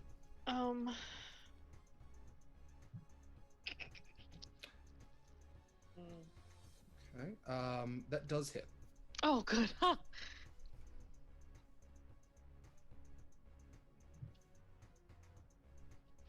Wait, is that what I wanted to click on? Click on laser claws in the actual chat. There we go. Oh, well, great. That's not very good. All right. So. That All is right. It 10 is times less than the damage that it doled out. Yeah. Well, you guys are all together, so. I'm like, oh. It's just one fella. All right. It is now back to top of the order with Arza. Is there anything I can hide behind in this room? Honestly, probably not. A ship normally has things kind of bolted to the sides and not a lot in between. You get like on the other side of the table, but I mean that would be just move around and get to you. But... Well, yeah, I figured automatas don't have necessarily the best perception, so I was just gonna hide behind something. So I figure. Yeah, especially if you're still in halfling form, you can get under the table and click hide. This thing actually has terrible perception. Yeah, so I will use my action to disengage. Okay. Then I am going to jump off, and I'm going to scurry around on one of the other tables and duck behind them, and I'm going to cunning action hide. Okay. So go ahead and roll stealth then. All right. Watch, I'm rolling that one. I'm going to call it right now. Oh, 22. Yeah, you are hidden now. And I will go. As I was running, I'll be like, I'm dying! Ah! So it will assume I am dead. Okay. just ran off to go die somewhere. Yeah. Good job, robot. Yeah. All right. Val, it is your turn.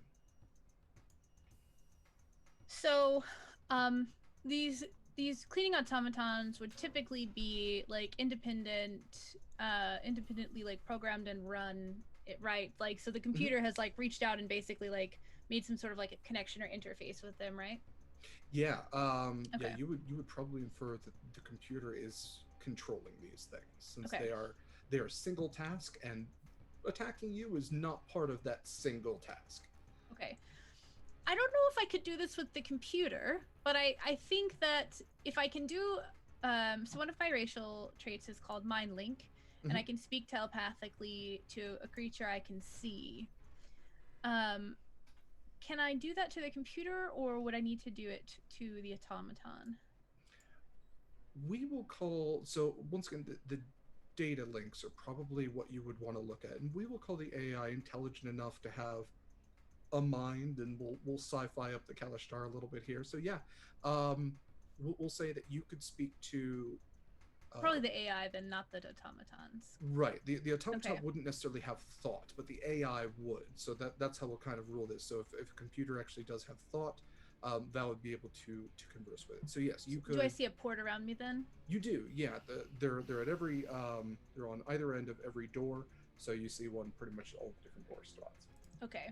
Do I need to move out of the threat range of one or two of these to get to it? Well, it's within sight. So Oh, it's within sight. Right, I Yeah. can see it. So I Yes. look over at the port and I'm going to try to mind link with it. I'm thinking of it very like Vulcan mind link, where I was gonna like reach out. And I'm going to basically like introduce myself to it like with like words and pictures. I'm going to say, I'm Cultivari, I am a knight of the sepulchre. I've taken an oath to uphold mediation and keep peace in the galaxy, and I have found myself here through a unfortunate series of events. Please stand down. And Okay. I'm giving it like images of like my history, I guess, basically. Cool. Yeah. Okay, go ahead and roll persuasion with that, with Okay. advantage. Ooh, okay. With advantage. Okay. 19. Okay.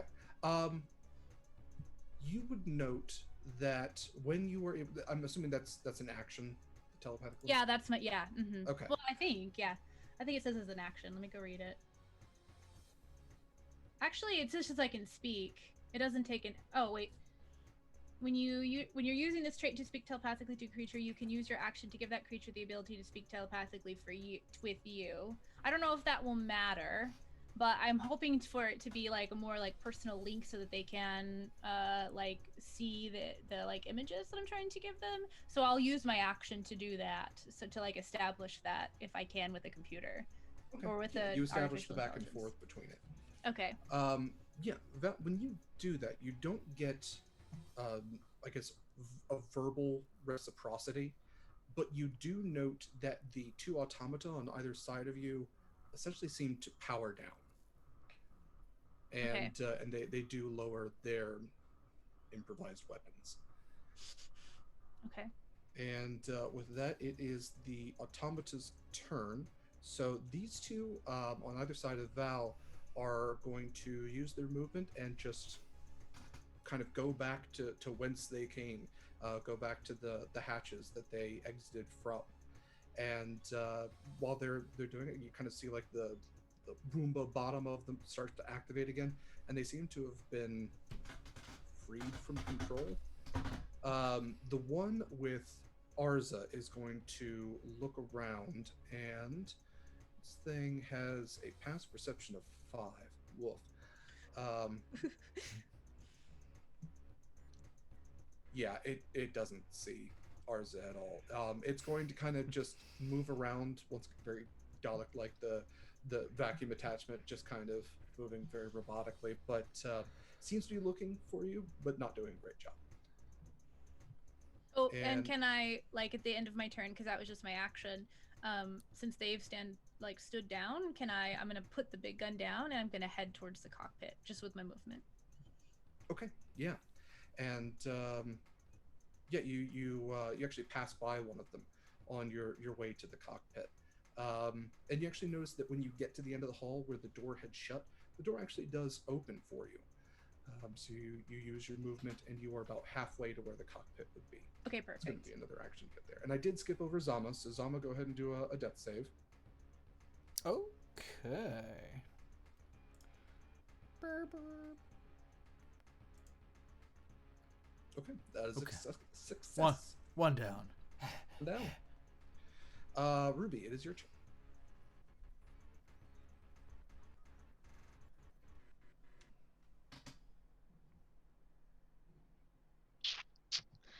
I'm gonna back off.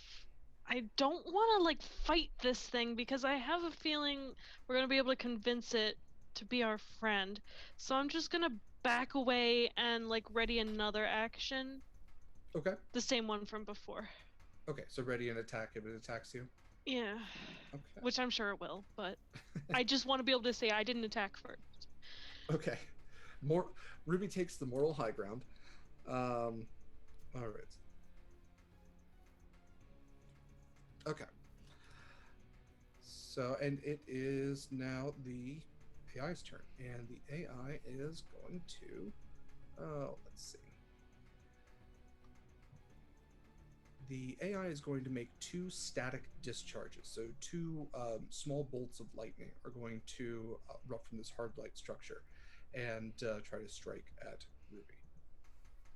Does 13 hit?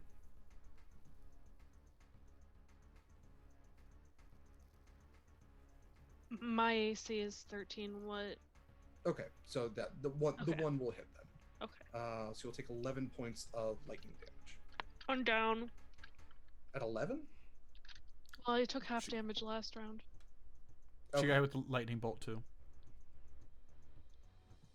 Okay. So Ruby and Zama, you are both down, and we are back to top of the order with Arza. Arza, you are hidden in the mess hall. All right. So if I was going to go over to the door and unlock it with the data pad, Mhm.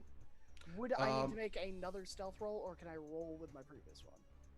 You're still hidden at this point, especially with the perception check that the thing did on its last turn. Yeah, you're still hidden. Okay. Can I reach the data link with 50 feet of movement speed? Oh, certainly. Yeah, this Yeah. missile isn't that big. It's maybe 10 by 15. Okay, I will make my way over to it, and I will Okay. pull out my thieves' tools and start fiddling away at the door to open it and get into the hallway away from this robot. Sure. Go for it.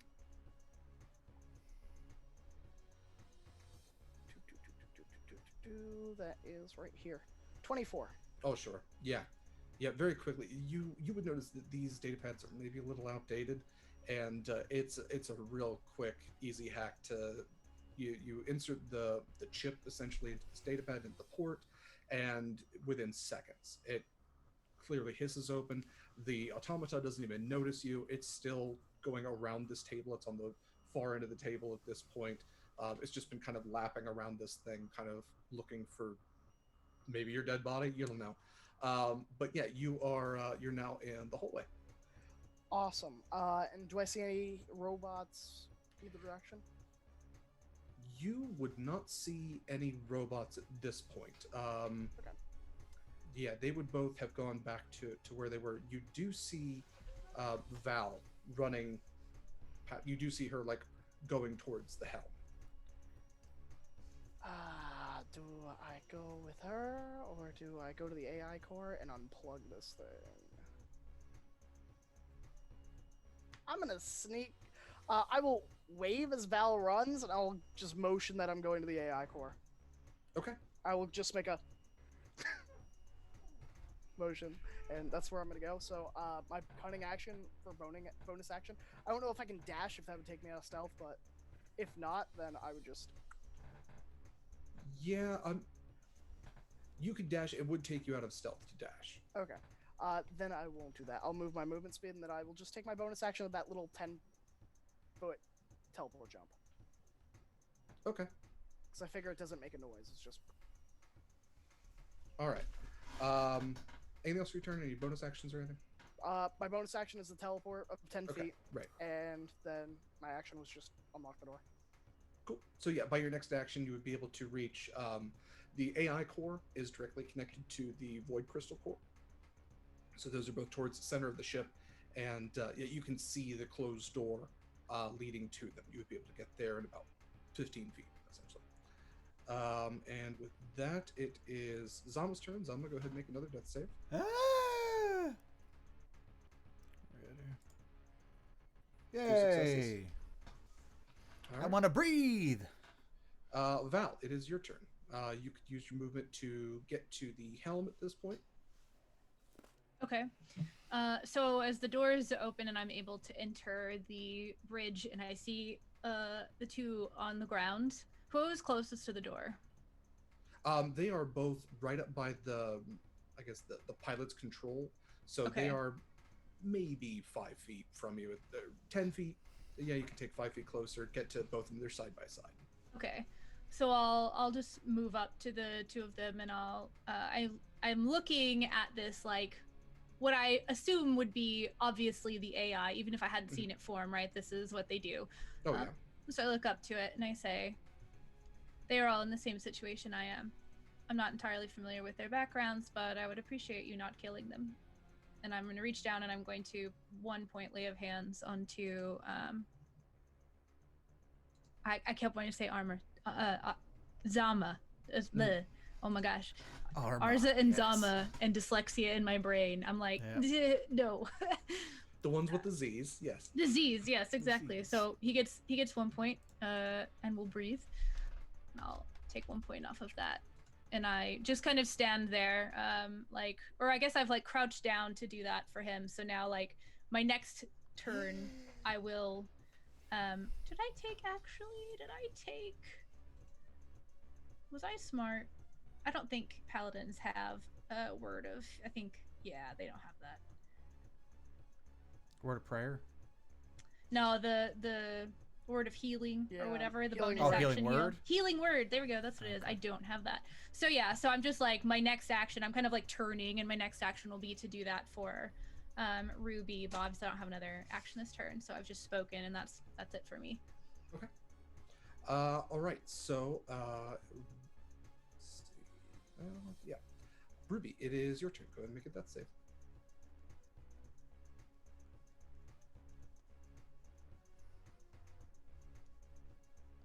What do I click for that? The word death save in the center of your Oh, there it core, is. core page. That's so small. How was I supposed to see it? Woof. Great. Okay. So there are 2 failures for Ruby. Thankfully, she does have someone that can help nearby. Okay. And it is the rogue AI's turn, and it is going to look down at you, Val, and you can see almost like puzzlement. It almost kind of flickers for a second, this hard light structure, and it says, "But you are law enforcement. These were pirates. What I was doing, you saved a pirate. Why I'm Are you too a pirate?" Do I get to answer? Or do I need to wait You till do, my yeah. turn? Okay. Yeah, no, you actually, we'll say that especially because you created this telepathic link. Okay. This The quick exchange of information, more so than like actual speaking. I'll say ethics and morality are not black and white. None of us are in this particular situation of our own volition. and it'll send you an image of Arza, and you kind of get the, well, this is clearly a pirate. This small one that's going to destroy me right now. Surely I shall destroy this one. My response will essentially be, he does seem to be a slippery individual, but he is also locked in here with the rest of us, and at this particular juncture, if you were to stand down, he will not unplug you. And at that, go ahead and make a persuasion check again with advantage. Okay. 16. Okay. You see the orb lower just slightly. Arza, you see the lights flash back from red to their normal fluorescent white yellow. The hum that's kind of been emanating from the ship kind of slows to a very dull noise that you'd really have to pay attention to listen, or you'd have to pay attention to actually hear it. Yeah, this hard light structure kind of settles. It's not looming over. It's kind of come down to your level, Val, and even Zama, as you're kind of sitting up. This thing seems to almost be at an eye level with you, and it says, "You need to explain to me who you are and why you are on my ship." And with that, we will go out of initiative order. So, Val, if you want to use a 1 point. Yes, a point to bring Ruby back. Mm-hmm. So, Ruby, you are conscious once again, saved from the brink of death by your trusty paladin. I want to do something semi-aggressive. Okay. I guess because they were talking through a link, right? That was a telepathic link. I didn't hear any of that exchange between those two. You would have heard the last thing, the tell me who you are part, but you wouldn't have heard the entire conversation between Val and the AI. Okay.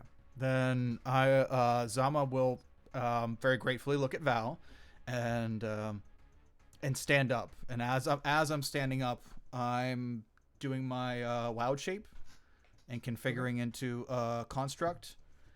And as I'm standing up, I want to raise my arm up as the with the gun on the end of it, and look directly at the hard light cube, and say, I am not a fucking pirate.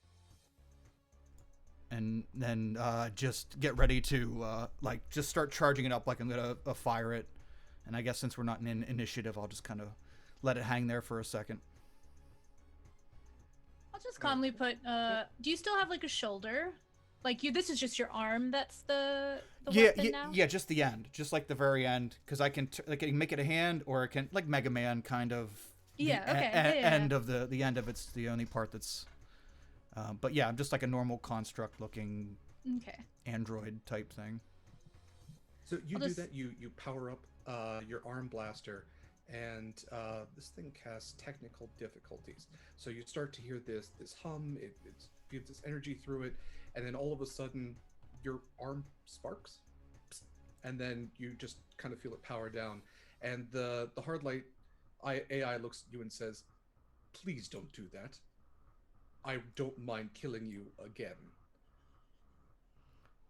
Oh man, if I was only level 6, I'd be immune to it. Oh. Right. Man, that's rough. Yeah. I'll, okay. Put my hand like if you've stood up, I'm still kind of crouching next to Ruby, and I'll just reach up and kind of like touch maybe the broken like machine gun hand or whatever, or gun hand, and I'll just say, it is listening for now. It was only protecting itself. I don't know who originally owned this, but I don't believe that this AI was awake for the smugglers and isn't aware of what's going on. It is dangerous and reckless. Speaking of not knowing what's going on, I'm outside that door and I'm gonna open it up. Oh, that's right. Oh, Yeah, go ahead and do your thieves tools again. Yeah. But even if I get in and I unlock it, I don't think I will unplug it until it gives me a reason, because I feel like I would have heard blaster fire or something like that by now coming from the cockpit. You would heard people That's frying. 14. Okay. Yeah, you are actually not able to open this door. This door seems to have a little bit more security on it. It's a DC 15. Because this does lead to the void crystal, which is the central power of the ship that could cause a black hole. It has a little more security on it. So yeah, you try to open this one. It opens like just a crack and then shuts again. If it opens just a crack, then I want a bonus action teleport in. Because it's a place I can see, and it's within 10 feet. Okay. Yeah, you teleport in then. So you're now near the void crystal, the AI core. And I'm assuming there's like a camera there. Like, oh yeah. There's one of these again. Data port by every door. Yeah, I'll just look at it and I'll go, your move. To the rest of you, the hard light structure kind of turns for a second and then turns back and says, "Your small friend is attempting to shut me down. Please ask him to stop. He can hear you." Arza, we are reasoning with them. Are you on the intercom? Yes, the AI is connected, essentially has allowed whatever they say in the cockpit to emanate throughout the ship, so you can hear Val at this point. Oh, sweetie, I wasn't going to disconnect him unless they were going to attack me. I just figured it was easier to be right here and have a kill switch rather than sit in a mess hall and get whacked. As a reasonable course of action. That is a reasonable. That's what I said. That is a reasonable course of action.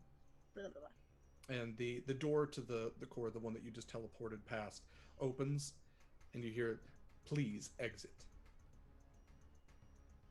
Please promise you won't kill me. That's a fair bargain. I will not kill you. I'll walk out. All right. Are you going to the cockpit as well? Yeah, I'll join my friends. Okay. We you all could get be up to the... half of us were face down on the ground crew today. Where? Yeah. You've got Do it essentially now, one crew. one of you hasn't in this 24-hour period had to do a death save, so good on you, Katie. Um, so the hard light structure waits for Arza to join, and it says, "I know through your friend Val that you mean no direct harm to my structure or my home. How did you? Where are my owners? Where is the previous crew? Do you have their names? There was Captain Kyle. There were several other crew members, but Captain Kyle was the main. He he led this ship through many dangerous situations with much success. He was a friend. Uh, what year is the most recent log you have? Well, the year is 835 in the human calendar. What year is it actually, though? It is much later than that. It is the year 999. Okay. That was 999. Yes. Yeah, Uh, it is just before the millennium. Okay. Uh, AI, do you have a name? My name is Homer. This ship's designation is Odyssey. Homer, you have been offline for several years. I need you to put that in your stores as a fact, rather than questioning it, because I know AIs sometimes have logic issues. So accept this as you have been offline, so your chronometer may not have been active. The year is 999. I'll take out a data pad and I'll pull up something that shows, like, I'm sure it's like my phone has like the date on it and stuff like Yeah. that. So I'll pull out a data pad and like newspaper sort of thing, the date. Yeah, the AI, the hard light structure, kind of tilts its head down for a second. Its body, which is also its head, and it says, "I have been asleep for so long. I am sorry I assumed that you all were pirates. I was trying to defend my ship, as I've done many times before. This is clearly not my ship anymore. I I will mean, shut it could down if still that is what you Yeah, want." be I mean- your ship. I mean, we could are be gonna your kick- new friends. We aren't gonna kick you out, and you seem like a good sort. I mean, anyone's gonna defend their house. I mean, you can be with us. As long as you promise not to shoot lightning at me anymore. And I mean, in the meantime, we have to do some jobs to pay off the debt. But I mean, I'm sure we could use your help. on top of that, if we find any information on your former crew, we can provide that to you. Are you then my new crew? I guess so. Yeah. That is acceptable. I Ruby's will gonna access stick a- her hand out. I mean, there's really nothing to shake, but she's gonna do it anyway. Hi, I'm Ruby. It creates a mage hand that Does it extends shock from me? the hard light structure and shakes her hand. Okay. And which of you is captain? We do not currently have a captain. Our captain perished earlier today. He exploded. That is acceptable. It's very tragic. I will access a local data point and update. This should take me a few hours, but I will make sure that I have updated chronometer information, and I will be at your service.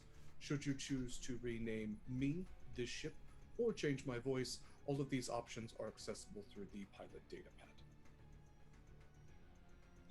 I'm I gonna actually- have so much fun with this. I think your name and the current ship name are acceptable.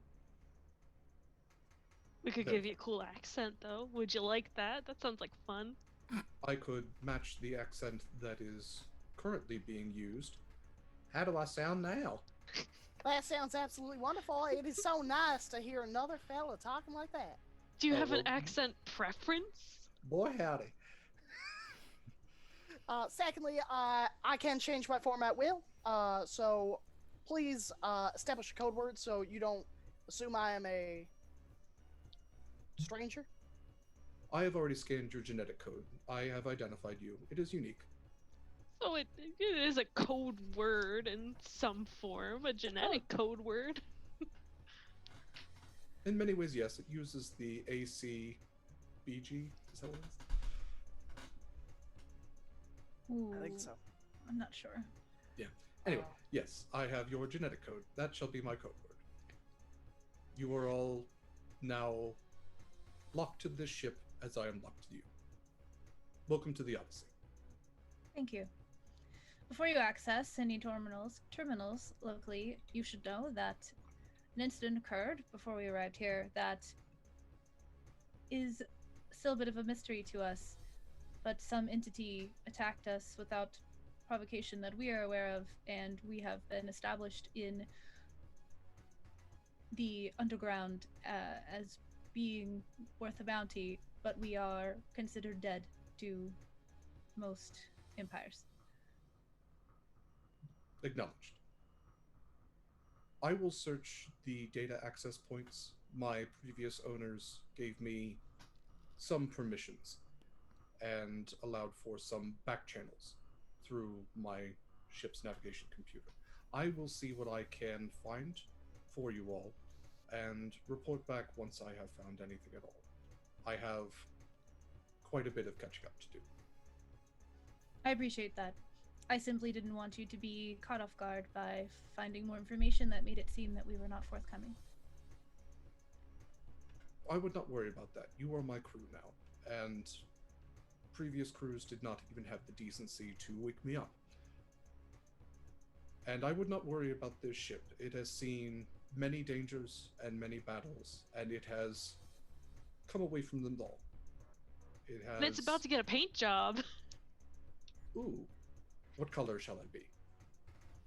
Oh, we haven't decided yet. Do you have a preference? I can see in color spectrums unknown to any humanoid eye. My particular favorite is just about 3 shades darker than ultraviolet, but I don't believe that is an option. We could do purple. Yes, purple. Or violet? Is there anything I can do for any of you before I start my download?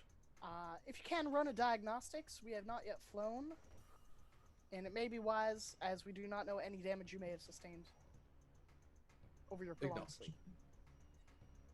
And it's you see the screen kind of pops up with a progress bar, and it says running diagnostics. And you stand there for a little bit, and it goes to 3%, then back down to 1%, then 10%, then back down to 3.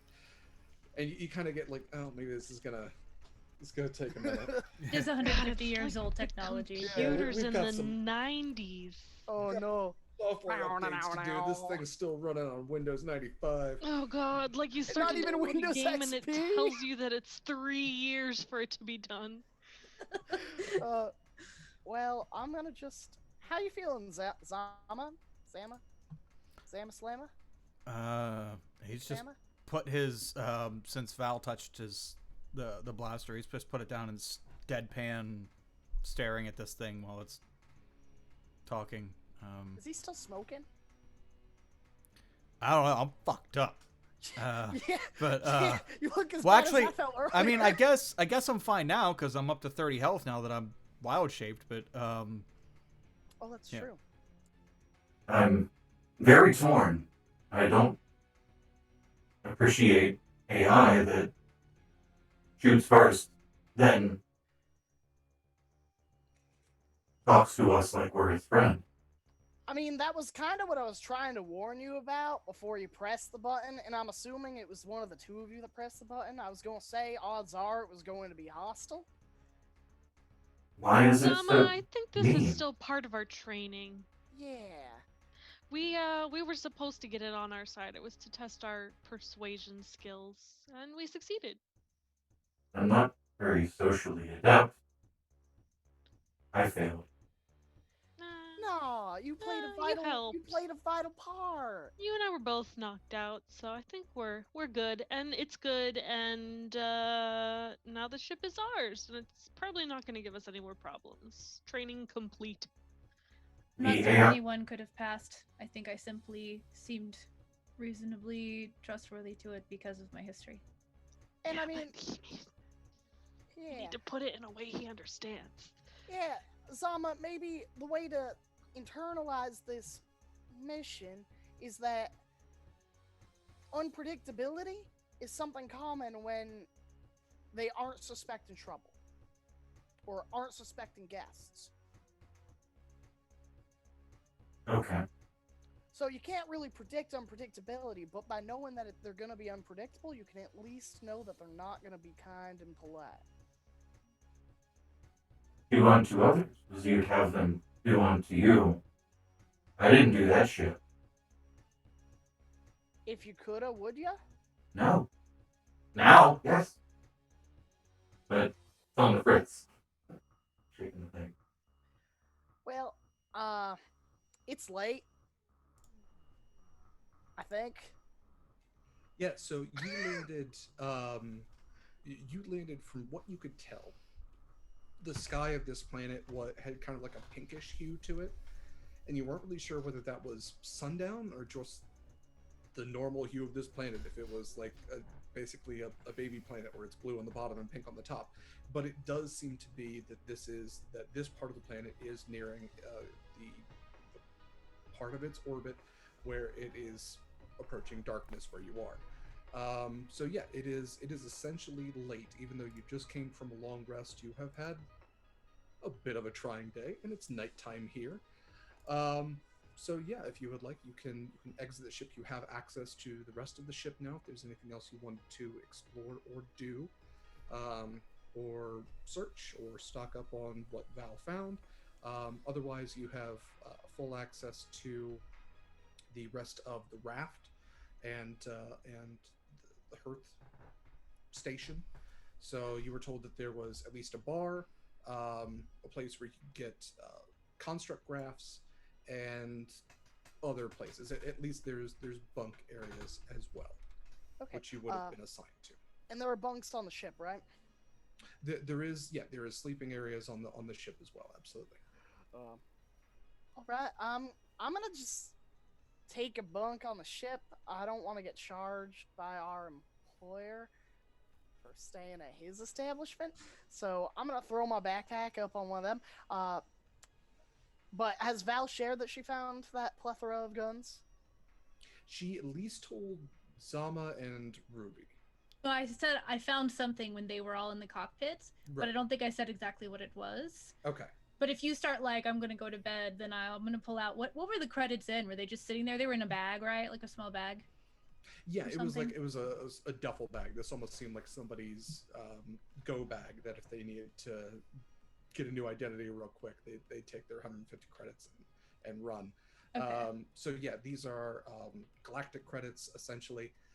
They can be converted into like digital credits if you were ever to access a bank, but these are physical credits. They're rectangular and they are the equivalent of gold pieces. Okay. Then like the bag goes kind of onto the floor that I'd like had over my shoulder or something. Smuggler ship. I found some things.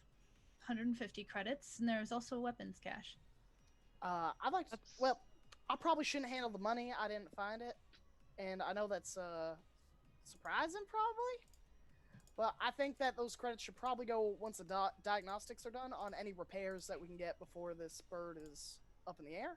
That was going to be my suggestion. Or food I and think it's supplies. very cool of you to find that stuff. I would not have thought of it. I feel like Val's the kind of person who is like, "Moon's haunted, cocks a gun." What? Moon's Yeah. haunted. Mood's on it. Exactly. Absolutely. Like, Uh, I'll be prepared. We'll see what happens. Smuggler ship, minigun, gold. Smuggler ship. what other things did you find? That's all. I found other compartments, but they did not have possessions or anything stowed in them. Okay.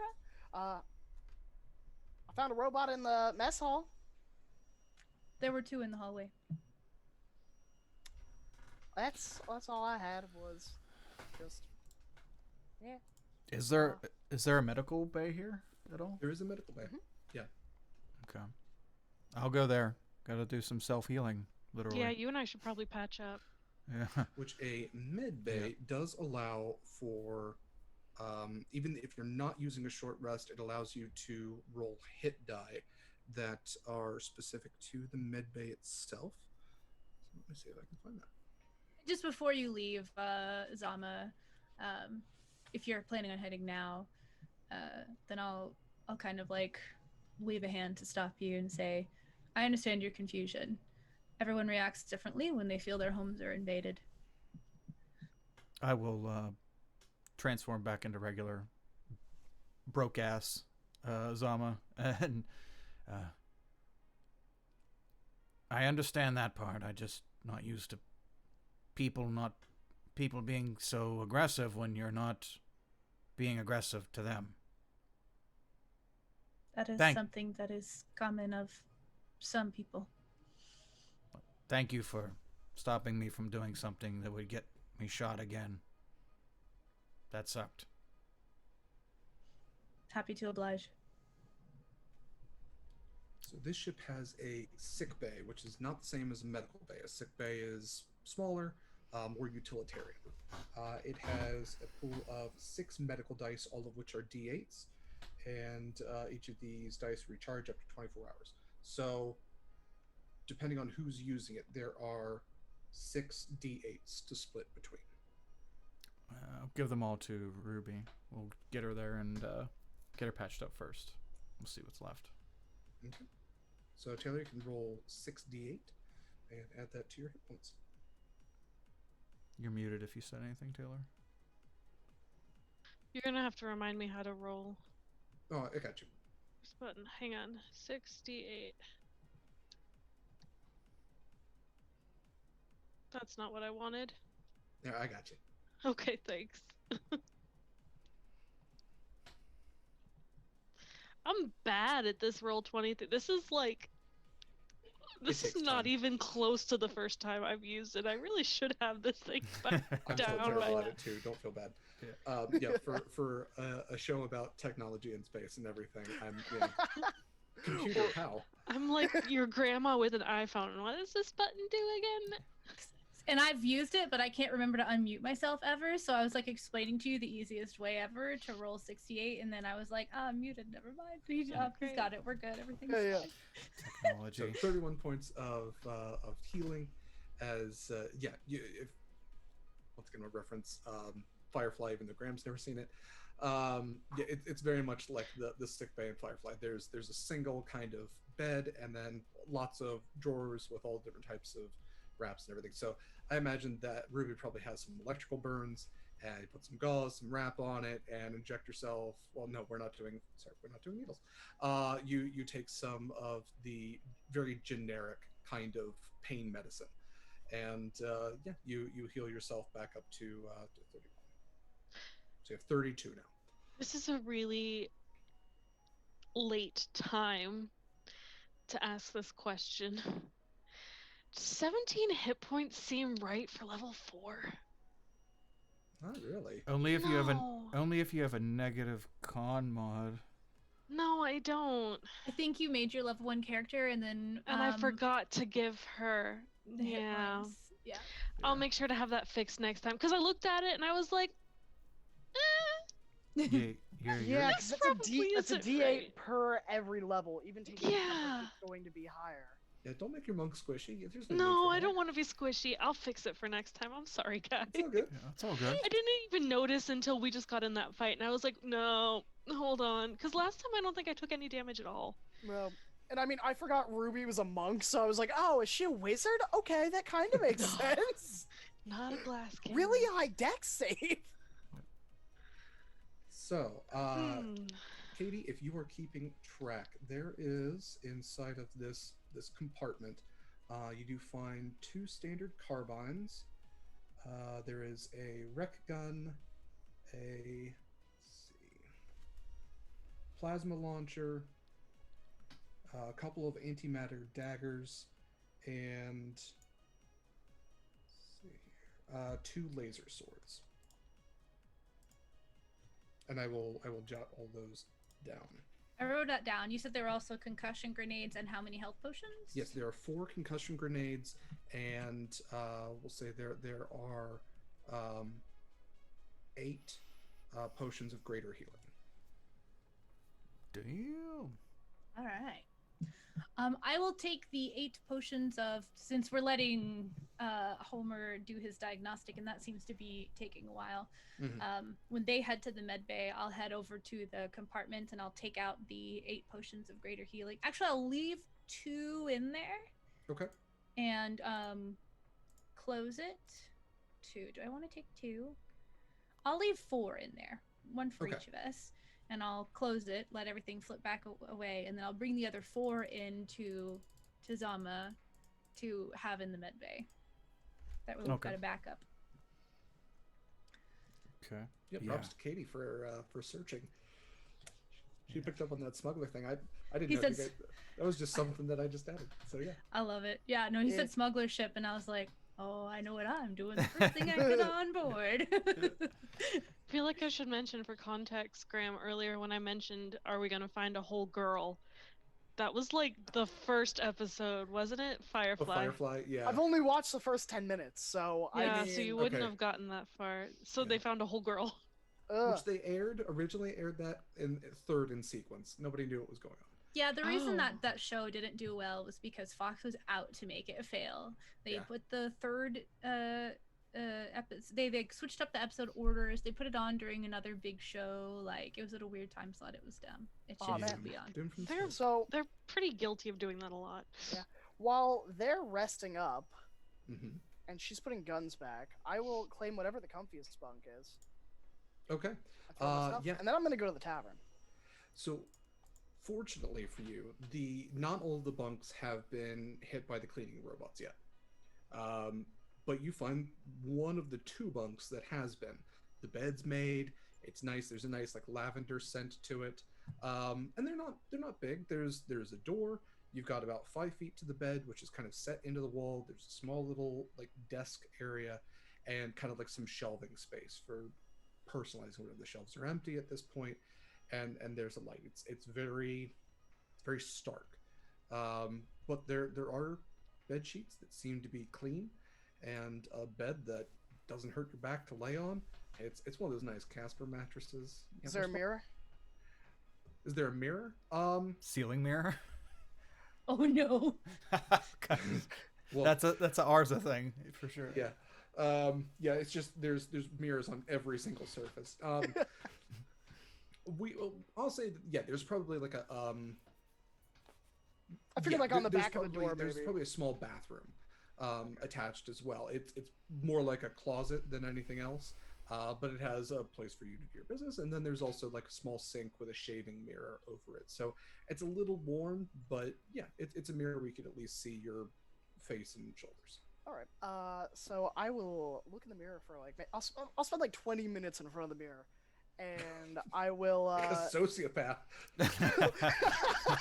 No, and I'm gonna sculpt like a new face, or like a new appearance, and it's gonna be a human with like brown hair, like stubble, and I'm gonna alter my outfit as well. So it's like a cowboy hat, like Cowboy Dundee almost, with like leathers. Like what you expect from a space cowboy. Sure. Maybe a gangster of love. And then I'll like put a finger here, like on my throat, and I'll just go, well, howdy, ma'am. Is his name Maurice? Do some people call him Maurice? Some might. That's not at this point. All right, Graham. Accidentally, you've created Mal Reynolds. You've created a Yes, really did. Except for the country accent. Except for the country accent. Yeah. Big damn heroes, sir. Big damn heroes, sir. I have no idea what you all are saying. It's I like words are coming out of your mouth, and I'm just having this disconnect, and I'm like, I can hear them saying things, but I don't understand. No, Graham, you're Captain Tight Pants. It's shiny. It's real shiny. Yes, sir, Captain Tight Pants. That was one of my favorite episodes. Anyway, Graham, you assume this humanoid role, and using your shift weave, create a new outfit, which is very ancient human Western. Yeah, you probably would have seen this in maybe some of the history records, which might be accessed through a data point that if you go back to the ancient human West, because like I said, it's 999. That's 999 years after humans have actually gone to space in a proper way, have actually started living in space. This isn't the year 999 as our Gregorian calendar would have it, but it's almost like the calendar restarted after this massive shift in human culture. So it's nearly 1,000 years after humans have gotten to space, which is several thousand years after elves first got into space. So yes, we're looking at quite the distance in time from the first access of Maws and elves and everything else like I that. only had History Channel growing up. Right. So Ancient Aliens was more of like, it was more accurate. Which I should note that actually, yeah, Avia Ra and amoeboids are both noted as being probably what humans thought aliens were, because amoeboids would sometimes abduct humans and our cows. They would blow up the cows, but then they'd try to look like a human, but they'd end up with like big eyes and like gray skin. And then the Avia Ra just tried to indoctrinate everybody into their sun worship.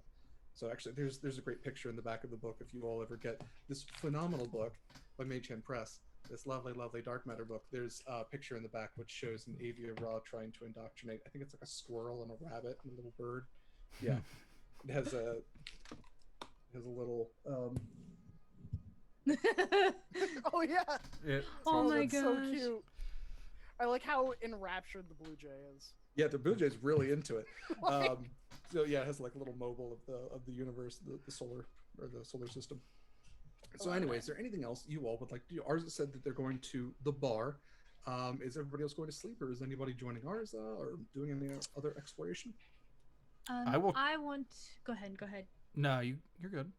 I was just going to continue searching because I really kind of only looked over like the cargo bay and the main hall, especially for like the rooms that are not cleaned yet. Mhm. Just going through and searching to see if I can find any other traces or like supplies from the previous crews that got left behind. Sure. Yeah, I will think about that. I definitely want to encourage that. So I will come up with a list of stuff that Val finds, and we'll have that for next time, because yeah, the weapons and the health potions were the main part, but this is a smuggler ship. It has lots of weird little hidey holes. So so yes, I will find some stuff for Val to find. And when everyone wakes up or comes back or whatever, I'm just going to have like the pile of it in like the mess hall. Okay. And when everyone comes in, I'm just going to go smuggler ship. Smuggler ship. Great. Yeah. And Val, you do notice, you see that the automatons are actually doing their job more properly now. You see a couple of them pick up those crash cans that you kind of tripped over on the way in or kicked over. Mm-hmm. And yeah, the ship's looking a lot better. One of them is working on like the frayed wires, which are extending out the panels.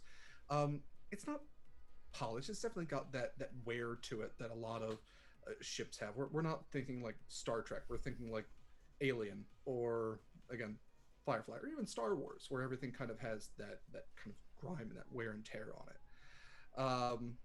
But it's looking cleaner and nicer. And especially when Arza leaves, they leave the hatch open. You're getting some more fresh air, and that stale smell is starting to kind of circulate out. Zama, what are you doing for the night?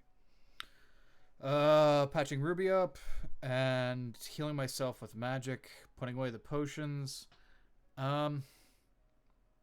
Short resting and then going to trying to find Arza, because I don't want to sleep in this ship tonight. Okay. And Ruby, what would you like to do? I think I'm gonna find a bunk and hunker down with my game station. Okay. Yeah, you kick your feet up on one of the beds and power on the game station, and you get this game station, and yeah, you open up one of the games, and so considering this is rest, the next time should you enter combat, you will have advantage or a bonus or something like that. I can't remember off the top of my head. Okay, so Zama and Arza, you both go to the bar. Yeah. Point of order, real quick. Yes. As I'm lowering the door, I would have changed back into the halfling, because I know Okay. strangers aren't welcome on this place. So at least I won't get shot. Okay. Okay. You do notice that, I mean, there's a whole variety of creatures around. You see some nautilids. There's some vect walking around, some normal vect. You see everything: orcs, half orcs, hobgoblins, goblins, kobolds. Little bit of everybody's out there. Okay. So you go to the bar, which I had not thought of a name for yet. Um, Give it a seaworthy name. yeah, no, Unification. it is called the Top Heavy Mermaid, and Wait, you've used that before. I have in our homebrew game. Yeah. Yeah, I thought I recognized that. That's where my old character met her first pen pal. That's yeah, and girlfriend, I think. Yeah. Yeah. Okay, so I will reuse that because hey, I don't care. So you go to the Top Heavy Mermaid. It is a somewhat lively bar for this time of night. It has string lights around all of the different like pillars and everything. Several tables where people seem to be playing a variety of different things, whether they be card games, board games, or anything else. But it definitely has the similar to the Underbridge, sort of an unscrupulous sort of vibe to it. Nobody's pulling guns on each other or anything like that, but just very very fuzzy duckling and Rapunzel. Everybody seems to have a demeanor about them, which is just a general "don't fuck with me." Everyone is malicious, mean, and scary. Yes. I have a dream. I'm here to tell of how my ship got blown up all the way to hell. Now I'm here on a ship AI tried to kill. Well, ours just started a musical number, so No, we all need to be. We're going to be sued by Disney now. Bye. I'm sorry. That did not even close to Tec- resemble anything from Tangled, so I think Technically we're a safe. parody. We referenced Tangle. We started a musical number. I think with Disney's lawyers, that's enough. Yeah, we're done. No, sorry. But no, I will walk in and climb onto a bar stool and order a drink. And Yeah, I'm just gonna sit a there. rather large nautilid is behind the bar. Nautilids are a new race for dark matter, which are aquatic fish people that live inside of giant suits, almost like divers suits, like a Big Daddy from Bioshock. Um, so this thing kind of comes stomping over. You almost feel like the bar stool rattle, and it kind of gurgles out, "Will it be? 1 ale, please. What kind of ale? Orcish ale? Elvish ale? We've got a local IPA, which is really nice." I'll go with the local IPA. That sounds like a wonderful, wonderful idea. Coming right up. And its arm extends out, and you see that there's actually like a nozzle attached to it, and it pulls out a glass and just kind of dispenses this ale from its arm into the glass. It's got a nice head on it. It's got some nice hoppy notes to it. How big are the cups? Are they halfling sized or like regular pint sized? You've got a full pint, yeah. Oh, 2 hands. This is how Arza gets drunk. Just Yeah, become smaller. That's how you save money. exactly. Okay. Are there any interesting individuals sitting at the bar before Zama arrives? You see a variety of other individuals. Not anybody who's like your Aragorn sitting in the corner, kind of Yeah. interesting. But yeah, no, just a variety of space pirates and smugglers and mercenaries. Everybody's kind of got that general vibe to them of we do shit that probably isn't legal, but Okay. we're okay with it, and we're all amongst friends. Yeah, then I will try to make friends with one patron at this bar. Okay. It'll be whatever the first patron that looks like they can handle themselves that talks to me or approaches me. Because I feel like I just do not belong here in this appearance, and I think that would cause someone to come over. You are sitting next to a kobold who has a mechanical like constructed arm, and they seem to be, they have like a line of shots in front of them that they kind of just down in quick sequence, and then they let out just like a little cute kobold belch. I am so impressed right now, I cannot even begin to describe. Are you gonna be alright? Yeah, I'm gonna be fine. I'm good. I can fly. I believe you most certainly cannot fly after that. Nah, it's good. I got a rocket pack. I can fly. Are you sure? No, I'm not. No, I'm Racket. My name is Racket. Ah, your name is Rocket. Racket. Racket. That's what Yes. I said. Sure. Well, you seem interesting, Racket. What brings you to this little piece of space? Crime. What brings you to space? I crashed here.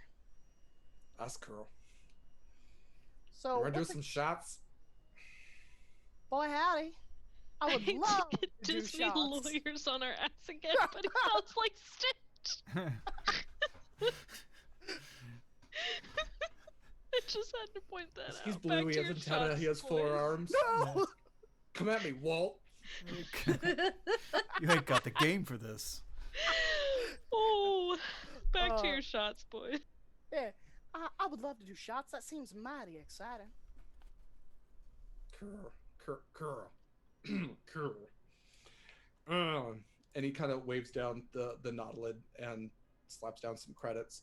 And Nautilid pulls out this very intricate bottle. It has like almost like a crazy straw type neck to it that circles around and pours 3 shots for both of you. That is this dark green liquor.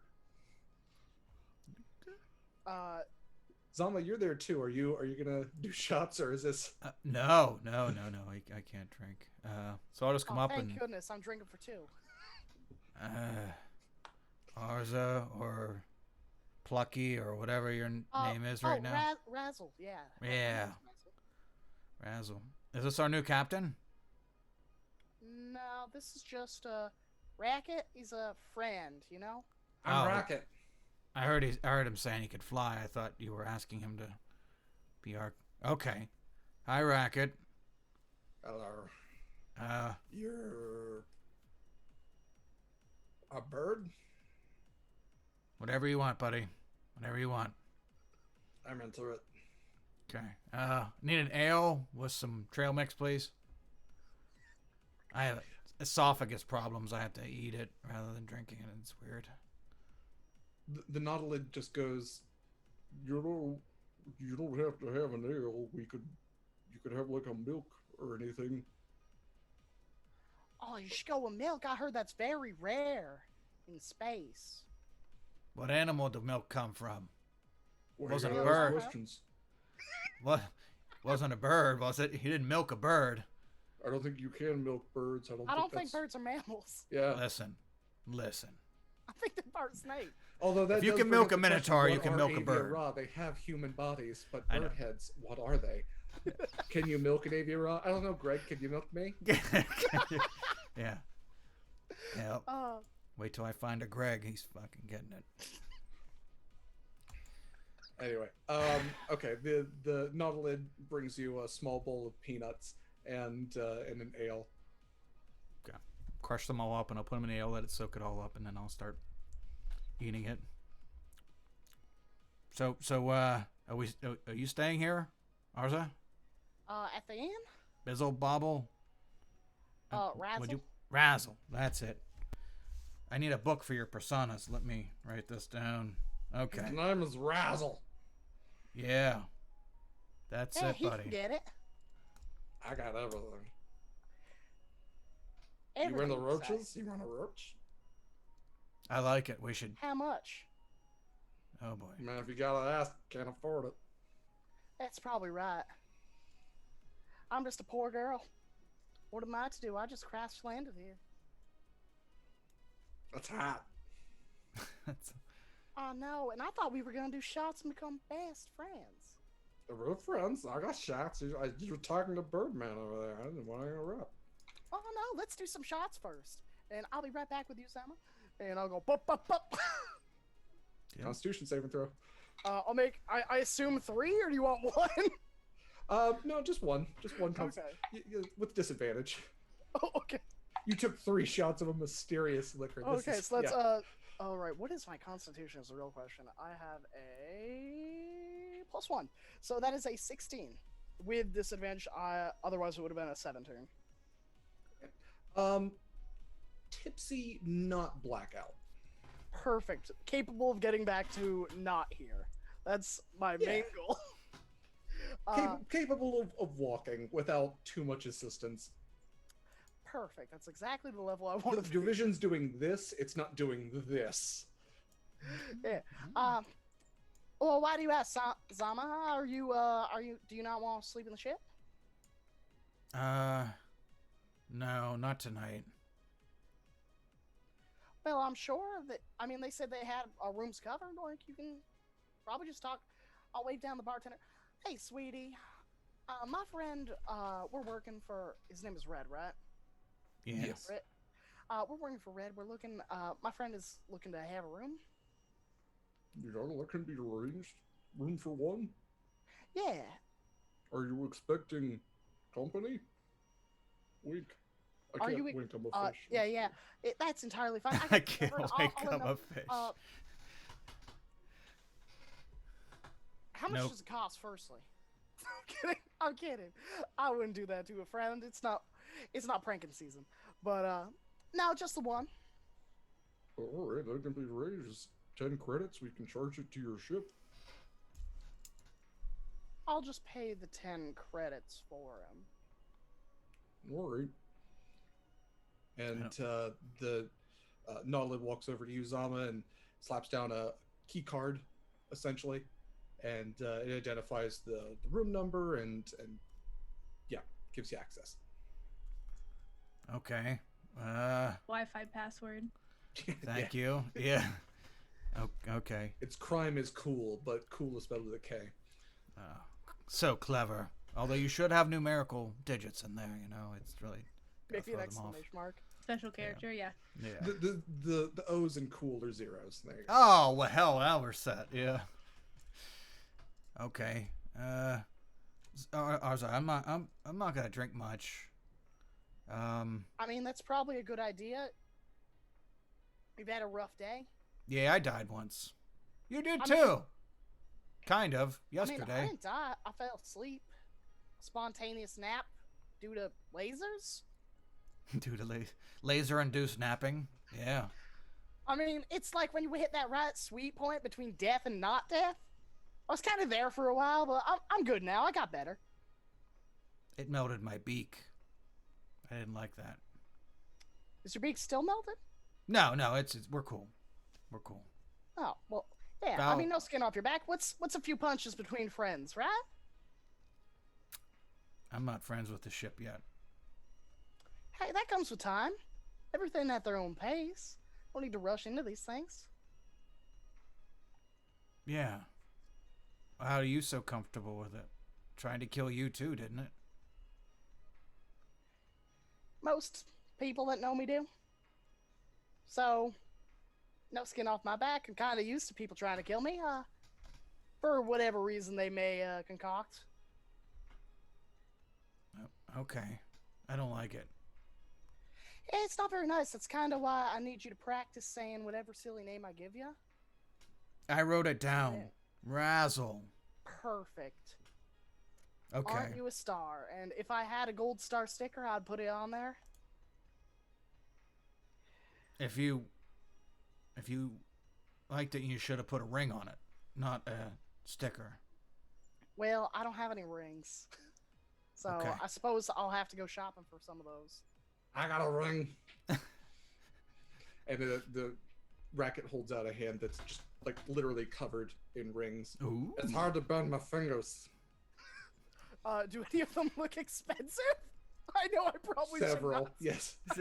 Some are clearly like from a coin operated, like gachapon essentially. But then some of them are like, that's the biggest fucking diamond I've ever seen. I don't even know what that rock is, but I know it's rare.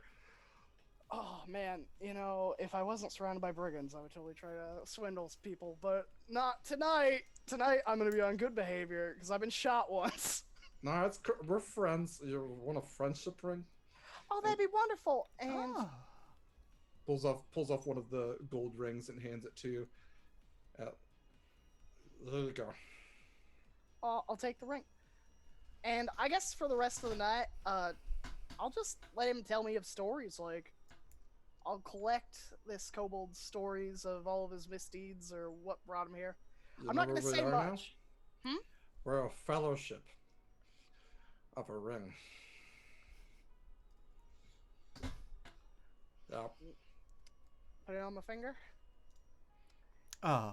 I thought I was gonna make Unbreakable. it turn invisible. I'm sorry, it's not. Oh, It's that's not what it entirely fine. I mean, why would I want to be invisible with a face like this? is. That's right. You're like way too adorable. It's like your irises are hearts or stars or horseshoes. If they goof up, I'm gonna change my eye pupils every time to match whatever they were saying. Stars are blue moons. No. Yeah. Doubloons. Paths of golden rainbows. No, But- it's a little serious. I'm gonna tell you. I'm gonna tell you a story. There's one time, Mm-hmm. and he just conks out and passes out on the bar. Well, that'd be mighty unkind to let him sleep on the floor and get trampled, because he's real small. I'm gonna try and drag him out of the bar, and I'll wave to the Nautilid, and I'll just be like, I'm gonna get him off your floor so he doesn't get stomped on. Is that all right? That's fine. It's all good. Does he have a room upstairs? Racket? No. He normally just sleeps wherever he falls asleep. We're used all to right. it. Oh, all right. I will just take him outside then and put him somewhere comfy. Okay. Yeah. You drag Racket out of the bar, out into the open air, and you've gotten about halfway to where the ships are docked, where they're landed, and suddenly he just wakes up and just full open eyes, and goes, "It's rocket time!" and activates No. his rocket pack, and just goes flying off into the distance. And you just hear him just going, "Bye." Well, that's make a girl swoon. I'm gonna go back to my bunk and sleep. I've got a lot of pondering to do, like how much it would cost to get one of those. All right. So ours has gone back to bunk. Zama, you have a room inside the station.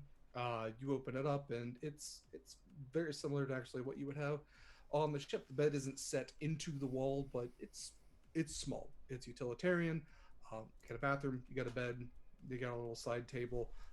You open it up, and there is one of the Avia Ra holy books that they put in there. They put them in all the rooms. It's just what they do. But yeah, you're able to go to sleep. Is there anything anybody else wanted to do before the morning comes? Okay.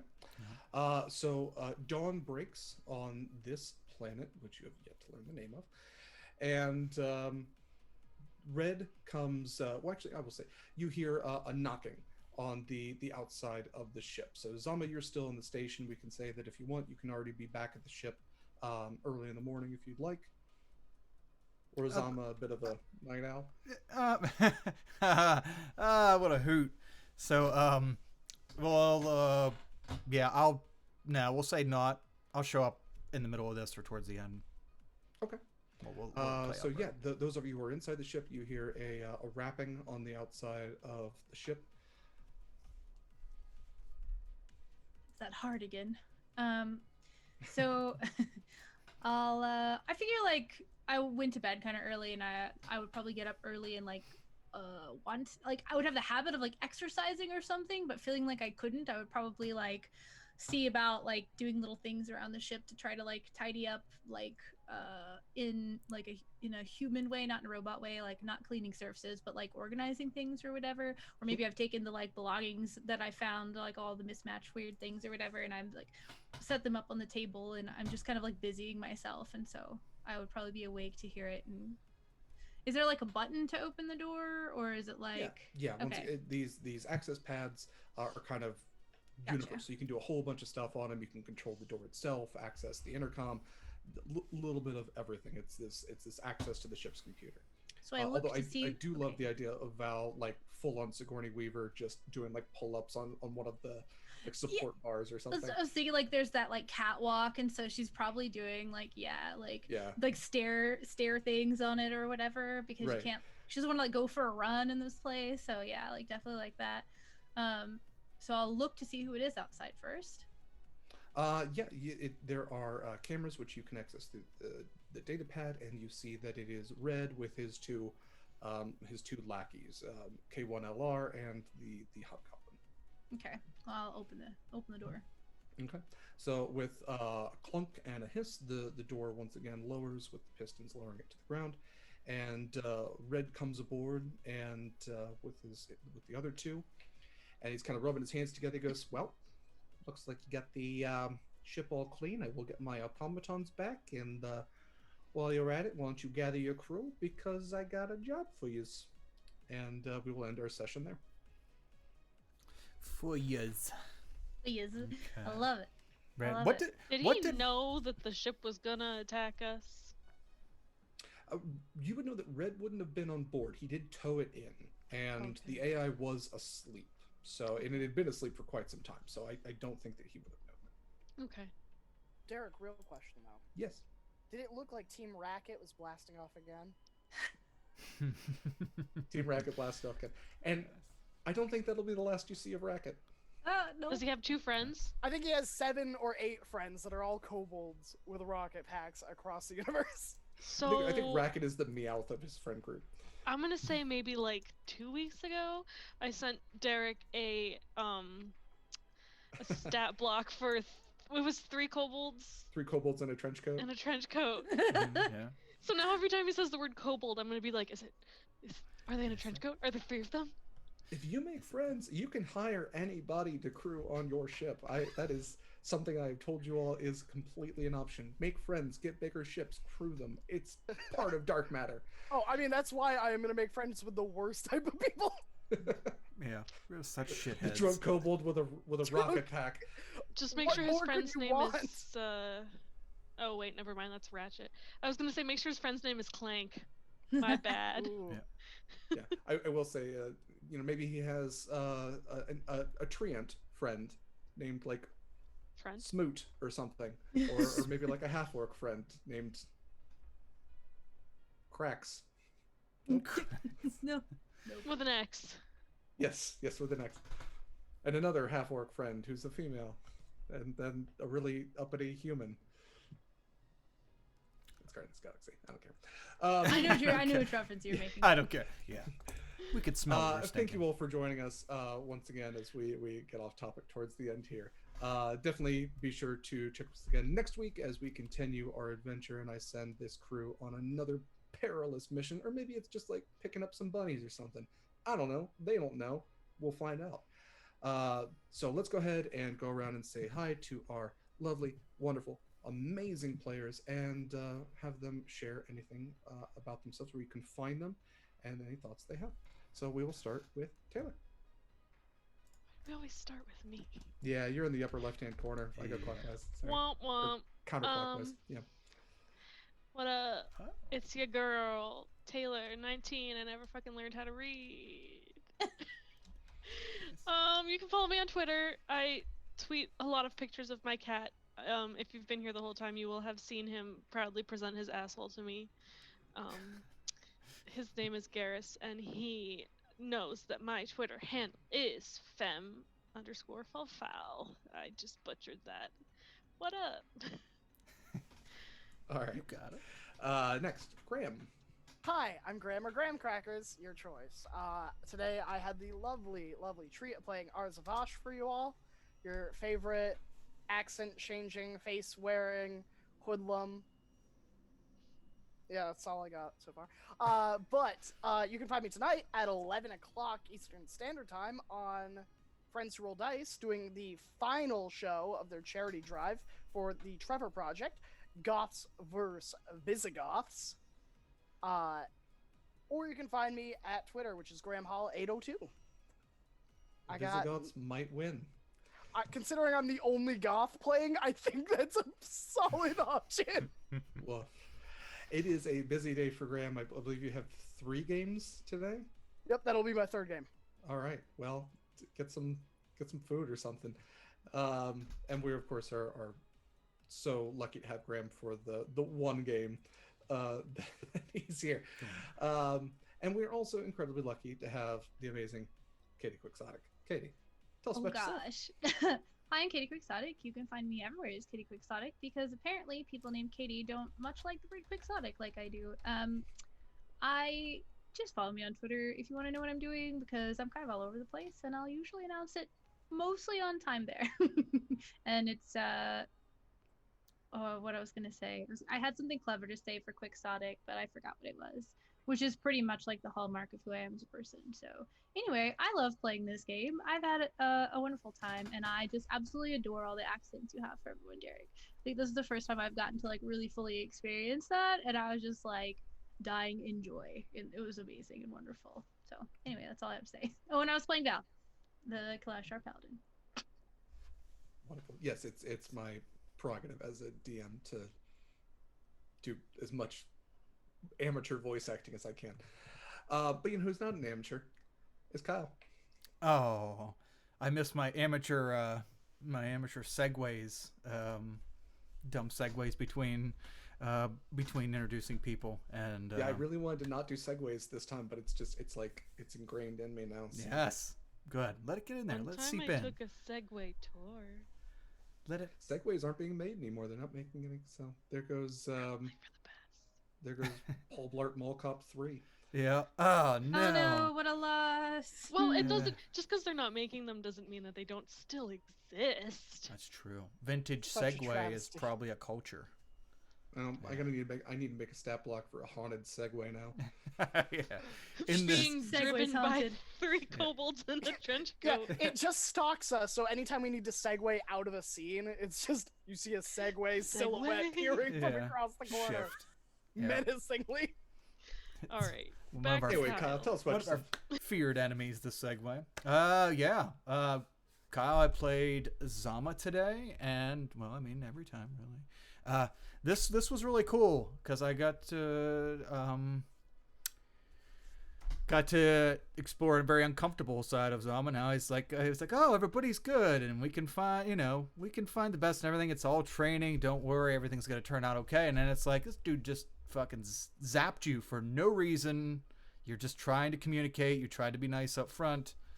That's odd. That's odd. People do that. That's odd. So, yeah, he's kind of jaded at the moment. I'm sure that'll wear off and everything will be hunky dory eventually.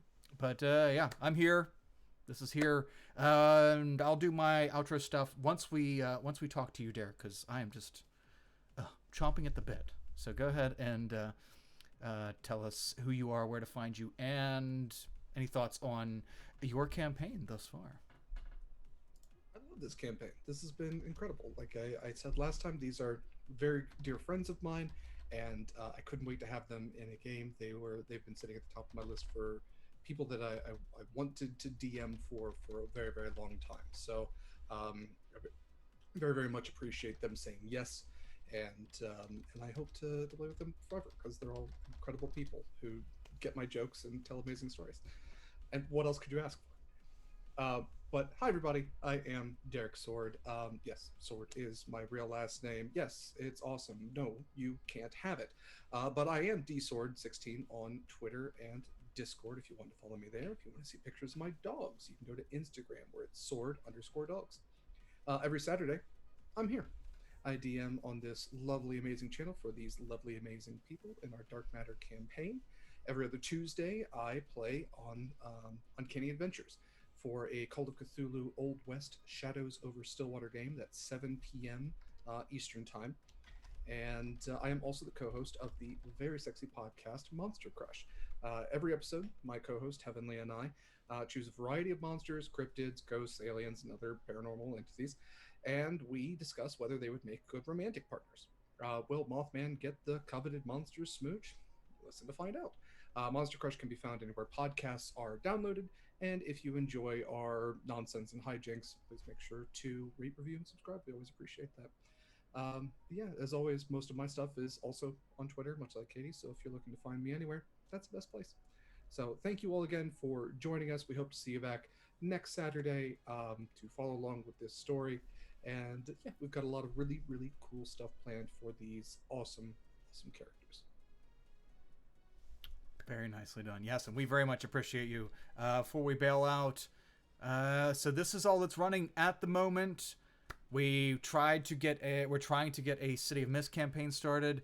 We were supposed to start with session 0 last week off air, and that didn't work out. Some scheduling stuff came up for some people. So in a week or two, we're probably looking at City of Mist on Thursday, Ventures in a Verse on Saturday, and then we'll get back to after I get back from vacation, we'll get back to our our community one-shots on Friday. So if you want to play D&D and sometimes other systems, join the Discord community, let me know, and I will put you in the role that gets notified every time we are going to run open one-shots. And yeah, it's where we get together, meet each other, and have fun playing some games. So awesome. Thank you so much for joining us, everyone. And yeah, until next Saturday, have a great week. Take care of each other, and we'll see you then.